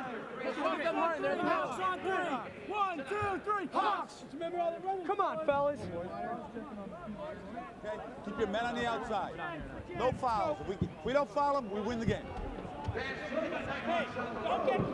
Well, That's about the story right there. Desperation on the Knighthawks. We don't foul them, we win the game in Boston. Meanwhile, Paul Gate, the herniated disc taking its toll on this, the greatest offensive star in the league. You imagine acquiring this talent on a franchise that's a new acquisition, a new expansion team in the Major Indoor Lacrosse League. They went off to a 2-0 start in their expansion season. They were 2-0 in the third game against Philadelphia, the defending champions. He hurts that back. They lose a 1-goal game, 18-17, even though he was hurt in the second half. And from then on, they have not won a game. It's been getting worse every game. Look at Rochester right here, 4 goals. Where's Driscoll? Where's Jacobs? Where's Park? Here we go. Right in your position. Sudan now trying. Silcott was facing off before. He was not very effective against Talmo. Talmo dominates. Now Sudan in there. Sudan played with Talmo last year. He played with Boston. So Sudan takes a shot at it and gets a possession. Push call against Talmo. So he won the draw. Got pushed from behind. Now here comes Paul Gate. He's going to pull it together if he can. He's got it! Roll!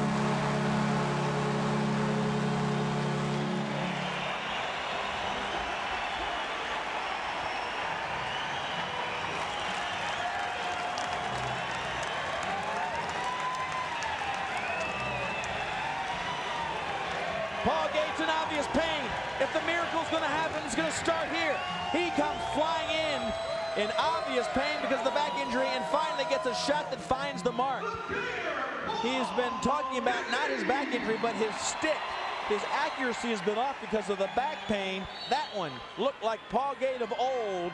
And finally, the ice is broken for Paul Gate. They're back to within 4. It would be a miracle comeback, and it would start with Paul Gate. Christy Lee, he must feel good about that one. Paul Gate, is that the icebreaker? I certainly hope so. It's one that I haven't heard in a long time. It feels good. It's your first goal in 7 quarters. Has to feel good. Definitely. And Paul Gate will be a big factor, as we mentioned. If the dream is going to continue, if the miracle happens, he will have to be a key element.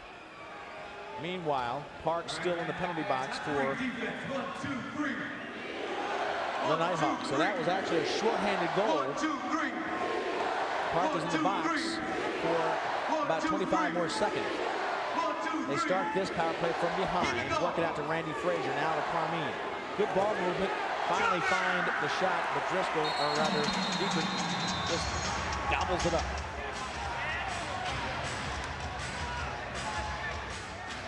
Tommy Young explaining to the Hawks, Mehar and Mearns, what exactly the penalty is. It'll be a push call. Nobody goes to the box. Well, just a push call. Great save by Dietrich. Just pretty much basic for him today. And then up top there, you get a lot of pushing and shoving, and helmet comes off. But a possession call. Nobody goes to the box. Park's still in there, so it's still, they're a man short for Rochester. Here comes Park. So to add emphasis to Paul Gate's goal, they were a man short, but Paul Gate went to the cooker. He took it on the wing and went in and scored the 5th goal of the game, and they were a man short. That should be the inspirational lift if they're going to have a chance. Delayed call against Boston. Another chance for... Thank you. He got it. Hands shouldn't have been up. Oh, no, it shouldn't have been up. I didn't know what they had. Here we go. They shouldn't have had their hand up. They shouldn't have had their hand up. It was too many men on white. All right, too many men on white. They had too many men. You should have had it. I'll take care of it. Oh. You had 5 before he came out. Yes, you did. Yes, you did. So you got 2 minutes. Well, that is a huge penalty, a too many men penalty before Park was out of the box. And now this could really bury Rochester if they don't get the ball back.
big comeback in the works if Rochester is going to have a playoff hope continued here in this first season of expansion for them. 9-5, you see the score, they're down by 4.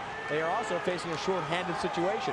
Again, the power plays have been big-time scoring opportunities for Boston, and Rochester now is finding themselves in yet another vulnerable spot. Carmine and company, Randy Frazier, with a chance to make this again a 5-goal lead. Frazier up top, down low to Dowling, but the defense of Mearns gets there in time.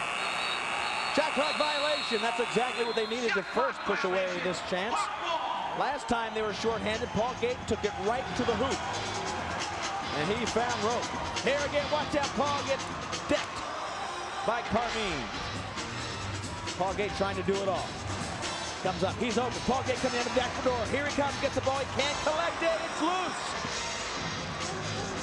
If he's healthy, he pulls that one in. He's got a back injury, he can't quite get comfortable. Donovan, backdoor Carmine. Up top, Dowling, rope. 5-goal lead for Boston. Dowling came squirting out of that top offensive door of the box, and Ted Dowling gets yet another goal in the Dowling dash. Carmine pulls back the defense. Now Dowling just came out of the box, so he's wide open. The defense turns around. Yep, you guessed it. It's Dowling coming in right in front, and he finds the corner beautifully. A 5-goal lead for Boston, a hat trick for Dowling, and it's trouble for the Knighthawks.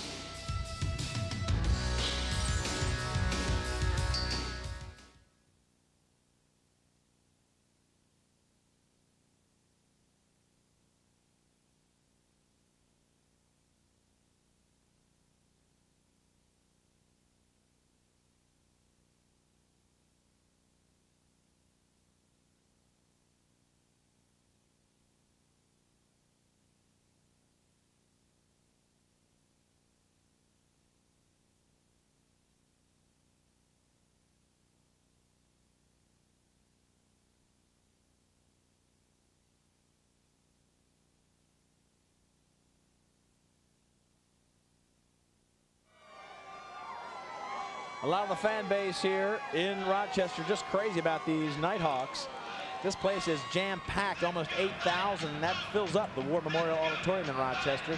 They wish it held 14,000 because they would fill that as well. Carmine has 5 assists on the day. Dowling's got 3 goals, and power plays have been their biggest ally as they control the game with a 5-goal lead. 10 goals isn't a huge amount, but when Rochester can't score more than 5, you know they'd be in trouble against anybody. Paul Gate has been their catalyst on offense against other teams when they had 2 wins and no losses. And his injury makes it tough. Meanwhile, Ted Dowling down low against the defense of Tommy Hawk. Puts in this one, buries it on the backside. He has a great way to fake out the defense by putting the stick on one side and then catching the feet on the other.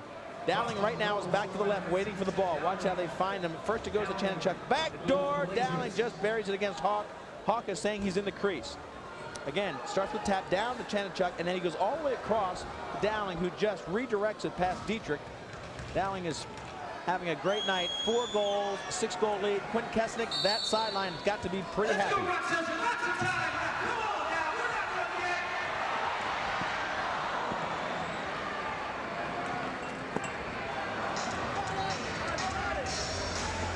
All right, so meanwhile, tempers flaring for the Rochester Knighthawks. That's Rex Lyons. It's a keeper's ball right here. Native American player, plays for the Iroquois. I mentioned that in the World competition. Was under his pad. O'Neal very comfortably brings the ball up for his Boston Blazers. They lost the first game of the season last year, and now they control the game and they control the offensive time. Quinn Kesnick, the Boston sideline, again, very comfortable, I'm sure. Ted Dowling, 4 goals from one-on-one tonight. You're perfect. I mean, you don't miss. Well, I do miss a lot in practice against Brian Vaughna, especially our backup goalie. He's fantastic, and I just can't seem to put it by him no matter what. I could try everything on him, can't put it by him. Boston increasing their lead here in the 4th quarter, Leaf. They're winning the game. The Knighthawks winning most of the fights, but find themselves in the penalty box. Uh-oh, major penalty right there on Donovan. Donovan can't believe he got the call. You can read those lips, I'm sure. And that kind of language gave him not only the penalty, he's going to get a major, I think. You come over this way. It starts with Tommy, Emick. Get in there. And Donovan. Watch Emick 37, Donovan 16. That hit was really Sudan, but watch Emick come in and really level him. Now Emick stays on him, and Emick gives him a little left cross. Donovan's had enough, takes him into the box. Donovan walks away smartly, really, and he can't believe. Watch, he walks away, and this is when he can't believe he gets an equal 2 minutes. 2 minutes for Emick, 2 minutes for Donovan, and Donovan turns around and says, wait a minute. Okay. Use stronger language than Guy that. grabs a face mask here. Okay, 2-5. 2-5. So because he came back with such creative language to Tamburino, he gets a 5-minute major. Here. Face mask 5 here. Oh, the face mask gave him the 5. Face mask 5 here. Okay, I'm wrong. 5. Put them both up. Take back everything I said as we look at O'Neal. Tamburino straightened things out. Frazier now feels a little better about it because Donovan only gets 2 minutes. This guy in the box, Emick, that's not Emick. Emick for Rochester gets 5 minutes for face masking. So I was wrong. I thought Donovan got the major, but no. He was really incensed that he got anything at all. He got 2-minute penalty. Emick gets 5. Right now it'll be a 4-on-4 game for 2 minutes.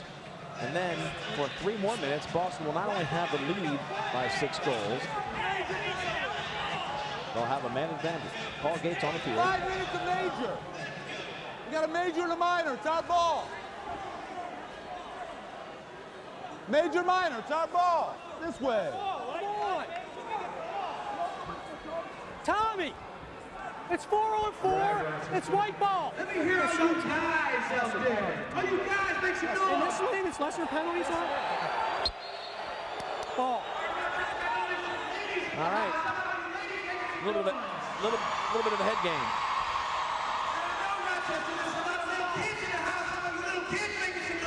Well, as we join this game now, we've got Ron Frazier showing that maybe he read the rule book a little more intently than Tamburino. Now, that's not fair to say because these are all great refs, but Frazier knew his rules. He questioned the referees and got possession back. And right now what you're looking at is a 4-on-4 with 10:22 left in the game. 6-goal lead for Boston. 2 guys in the penalty box. Watch out in close for Frazier, but he couldn't pick it up. Silcott can't get it either. You've got a major penalty on Emick for Rochester in the box right now. That's 5 minutes. You've got Donovan in for 2.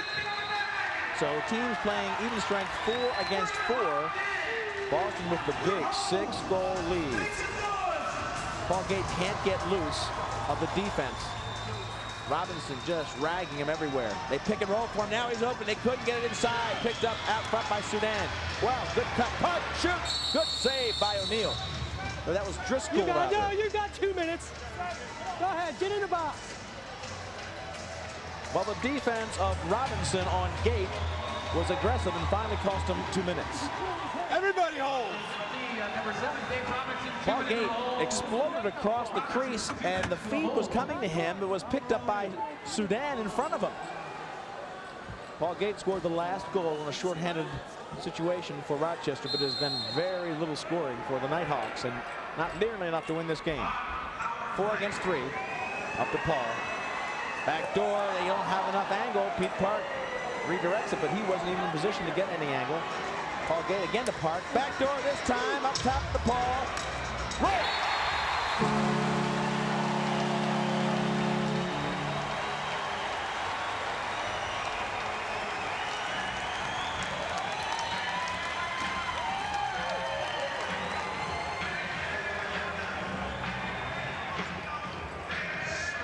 Paul Gate still keeping the hopes alive. 11-6. Watch him just rip this shot past O'Neal.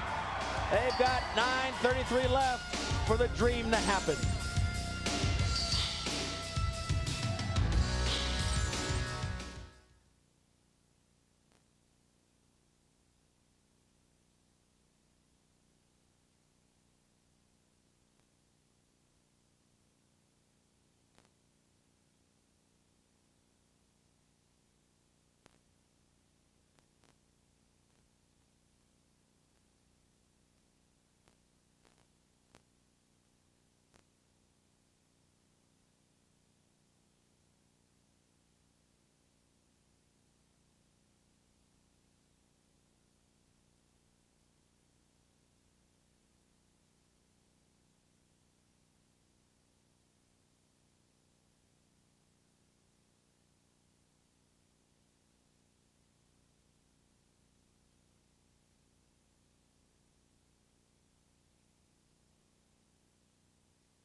The Boston bench very confident. They've got the 5-goal lead. Ron Frazier and company now will climb into a first-place tie if they win tonight with Philadelphia.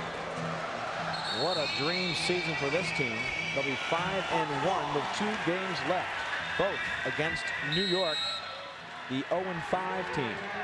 So things look pretty good, pretty rosy for the Boston Blazers. Meanwhile, the Knighthawks still with a chance to win, need a couple more shots. Ryder in close. Driscoll can't get it behind the back. It was blocked by Donovan. Talmo brings it up. This is a lot of defensive players out there for Boston. Desperation for the Knighthawks. Talmo comes in and just bounces it high past the goal. Knighthawks pick it up. Ryder looking for help. He's got Soudan on the far side. Gives it to Dietrich, then to Soudan. Soudan has to start moving. Soudan's had trouble deep in his own territory many times tonight. Ryder, Syracuse attackman looks for a corner. Can't get it. Ryder has 1 goal tonight already. Matter of fact, on 22, loose ball goes to White. holding call gives it back to the Knighthawks. But Ryder has one of the only 5-on-5 goals of the night. One of the very few. Pulled down by Donovan, shot wide. Shot clock 24. Ryder can't pick up that. Jacobs can't get it fast enough. If Tap gets there, it's trouble. Donovan can't get it. Ryder can't, but watch out. Cataldo tries to get the Tap. Dewey Jacobs intercepts. But Boston just doesn't leave you alone. Holding.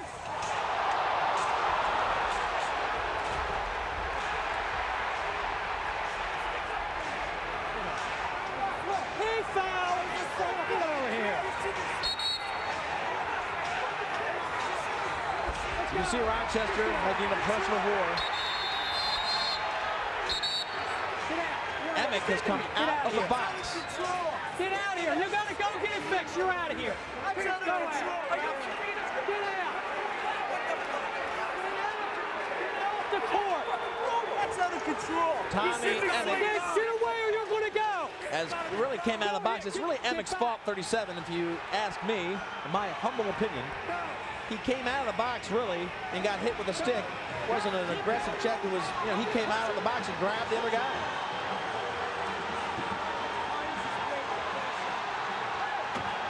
So here's Donovan going over. Donovan goes to the bench. Now look at Emick. Emick has no business being out there. And how does Donovan know who it is? Look, Donovan says, I'm sorry. Donovan didn't know. He thought it was a helmet. He didn't know. Watch, his face is turned. Donovan doesn't know. Donovan's being pushed. He's being grabbed. Now all of a sudden the guy comes out of the penalty box and grabs him. He thinks it's a player. He thinks he has a helmet on. He turns around. Whoa, and as soon as that happens, he goes up and says, I'm sorry. Geez, oh gosh, I'm sorry. Anyway, Emick is out of the game. This game is out of control, and Boston is in good shape.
5-goal lead for Boston.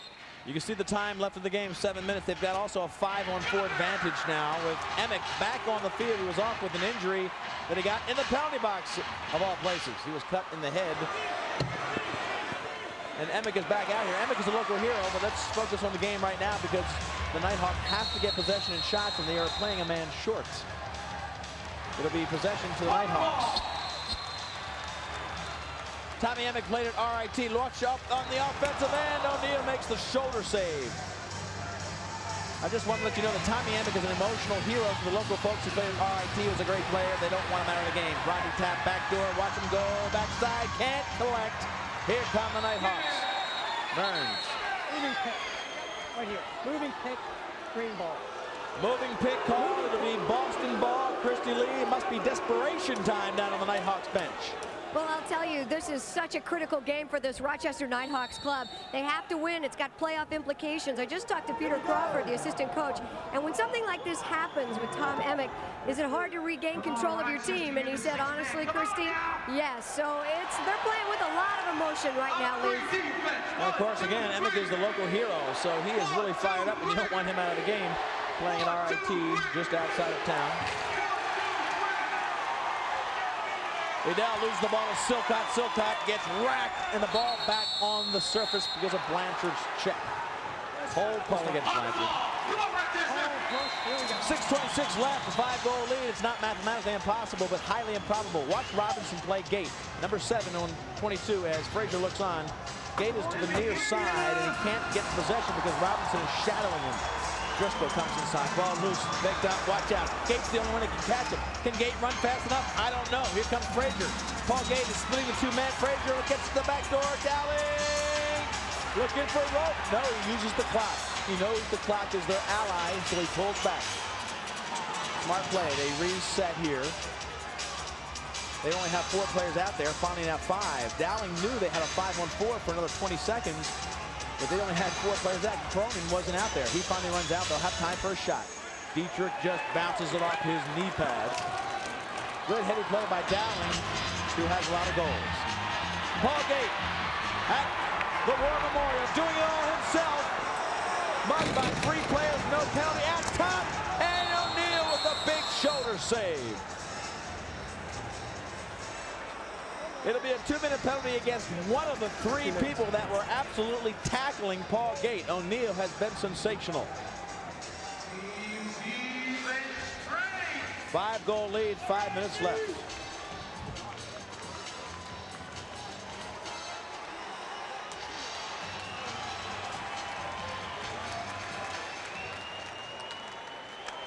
Boston penalty number 4, Jet Cronin, 2 minutes holding. Cronin, 2 minutes for the hold.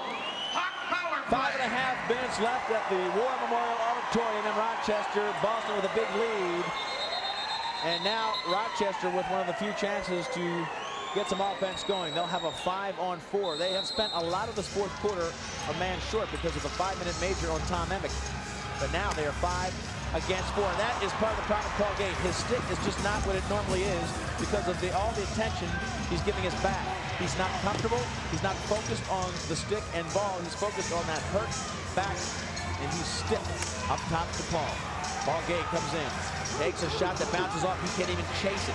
Only Dietrich can get it. Luckily, he does.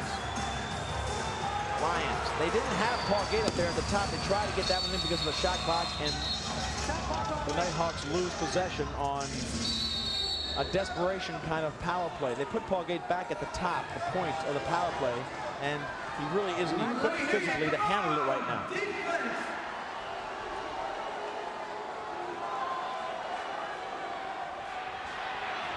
Four and a half minutes. Boston just milking the clock. Shot clock down to 10. Frazier knows that mathematics are on his side. Just not enough time left to make up the 5 goals. We don't have any reason to believe that Rochester's offense tonight would find the 5 goals. Boston with a 5-goal lead. 4th quarter winding down. They've got a chance here, 5-on-4, to get one more goal. Paul Gate goes back door to Paul. Watch out. They almost lost it, and there was a fast break opportunity. Lions in close, and then again O'Neal with the shoulder save. Look at Chanchuk ragging the power play. Jacobs in close, right.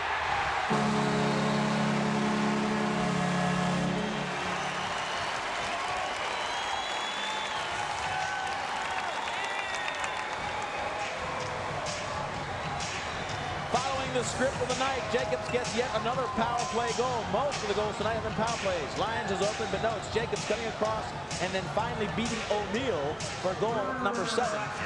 Again, from the corner, out front to Dewey Jacobs, who beats O'Neal to bring it to within 4. Second goal tonight for him. And mathematically, it's still possible. 4 goals. The next one would be critical.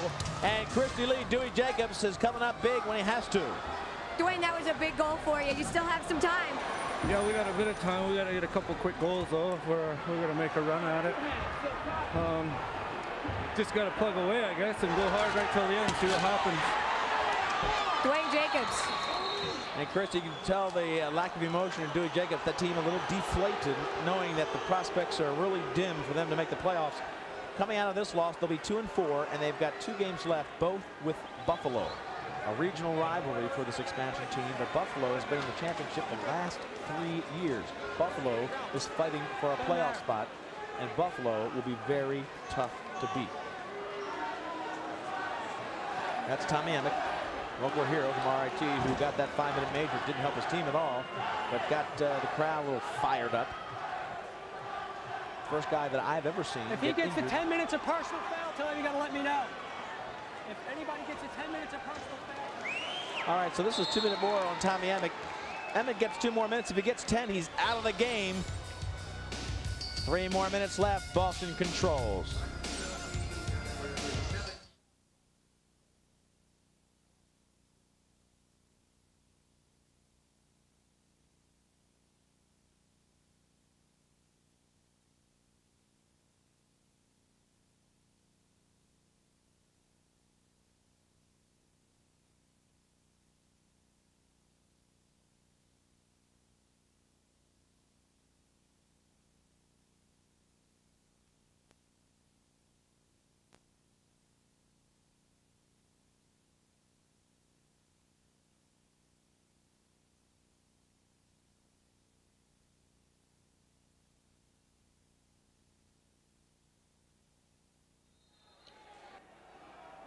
(11-7), a 4-goal lead and another power play thanks to Tom Emick, who is nearing 10 minutes in penalties, which means he will take a little hiatus from the field. He's back in the penalty box. Tommy Emick. He spent most of the 4th quarter there. Hasn't helped the comeback chances for his Knighthawks. Carmine in close, and it's Dowling on the far side, and Dietrich gobbles it up. Dietrich can't find it. I don't have to tell you how many pads these goalies wear. They are covered from head to toe.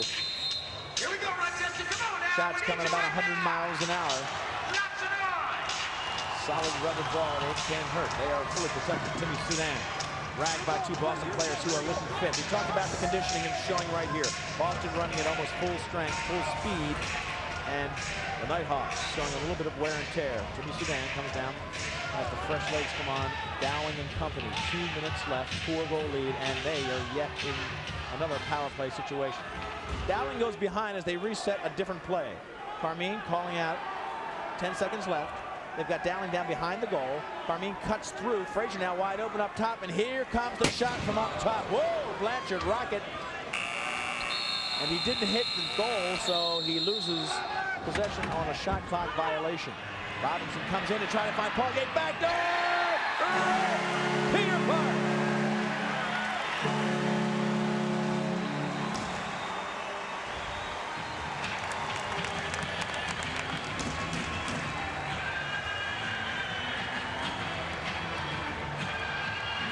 Well, Gary Gate has had an impact. He has had an assist and 2 goals in the last 4 goals, or Paul Gate rather.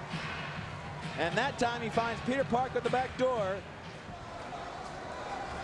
It's Paul Gate doing as much as he can with an injured back. 1:16 left, not enough time really to make up 3 goals. Last year we had a game in Detroit where they scored about 3 goals in a little over a minute. It can be done. But Boston is in such great control of this game, I don't think they'll let it happen. They are commanding in the faceoffs. Dowling now has it. Going deep in the corner. They like to initiate from down and deep on the corner. Now they are again in a 5-on-4 situation. Emick has put him in a bad spot. Frazier couldn't get the goal. It bounced off the pipe and finally stopped. Let's see where it is. It could even be a goal.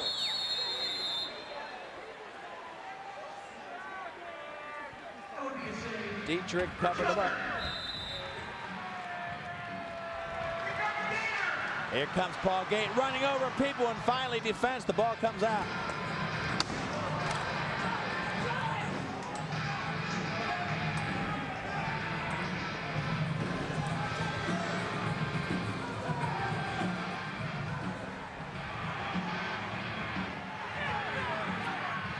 Boston controlling the final moments. They have a huge win here, a 3-goal win, 11-8, which will put them in a tie for first place with the defending champions, the Philadelphia Wings. This has been a Cinderella storybook year for the Boston Blazers. They came out of nowhere. Preseason polls had them down at the bottom, and they did all the right things in the offseason to make this team a great team.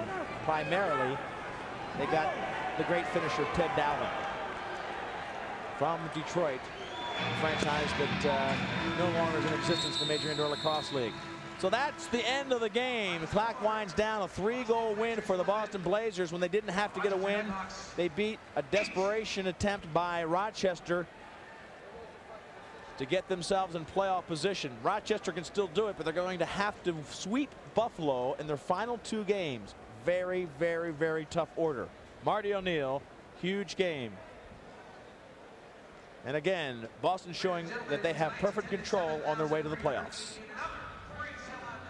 Tonight's Major Indoor Lacrosse League Game of the Week on ESPN2 has been brought to you by Bud Light. Remember, Rochester, make it a Bud Light. By STX Lacrosse Equipment, the name in lacrosse sticks, equipment, and apparel. And by Millman Licensed Apparel. Just call 913-384-8960 for your brochure.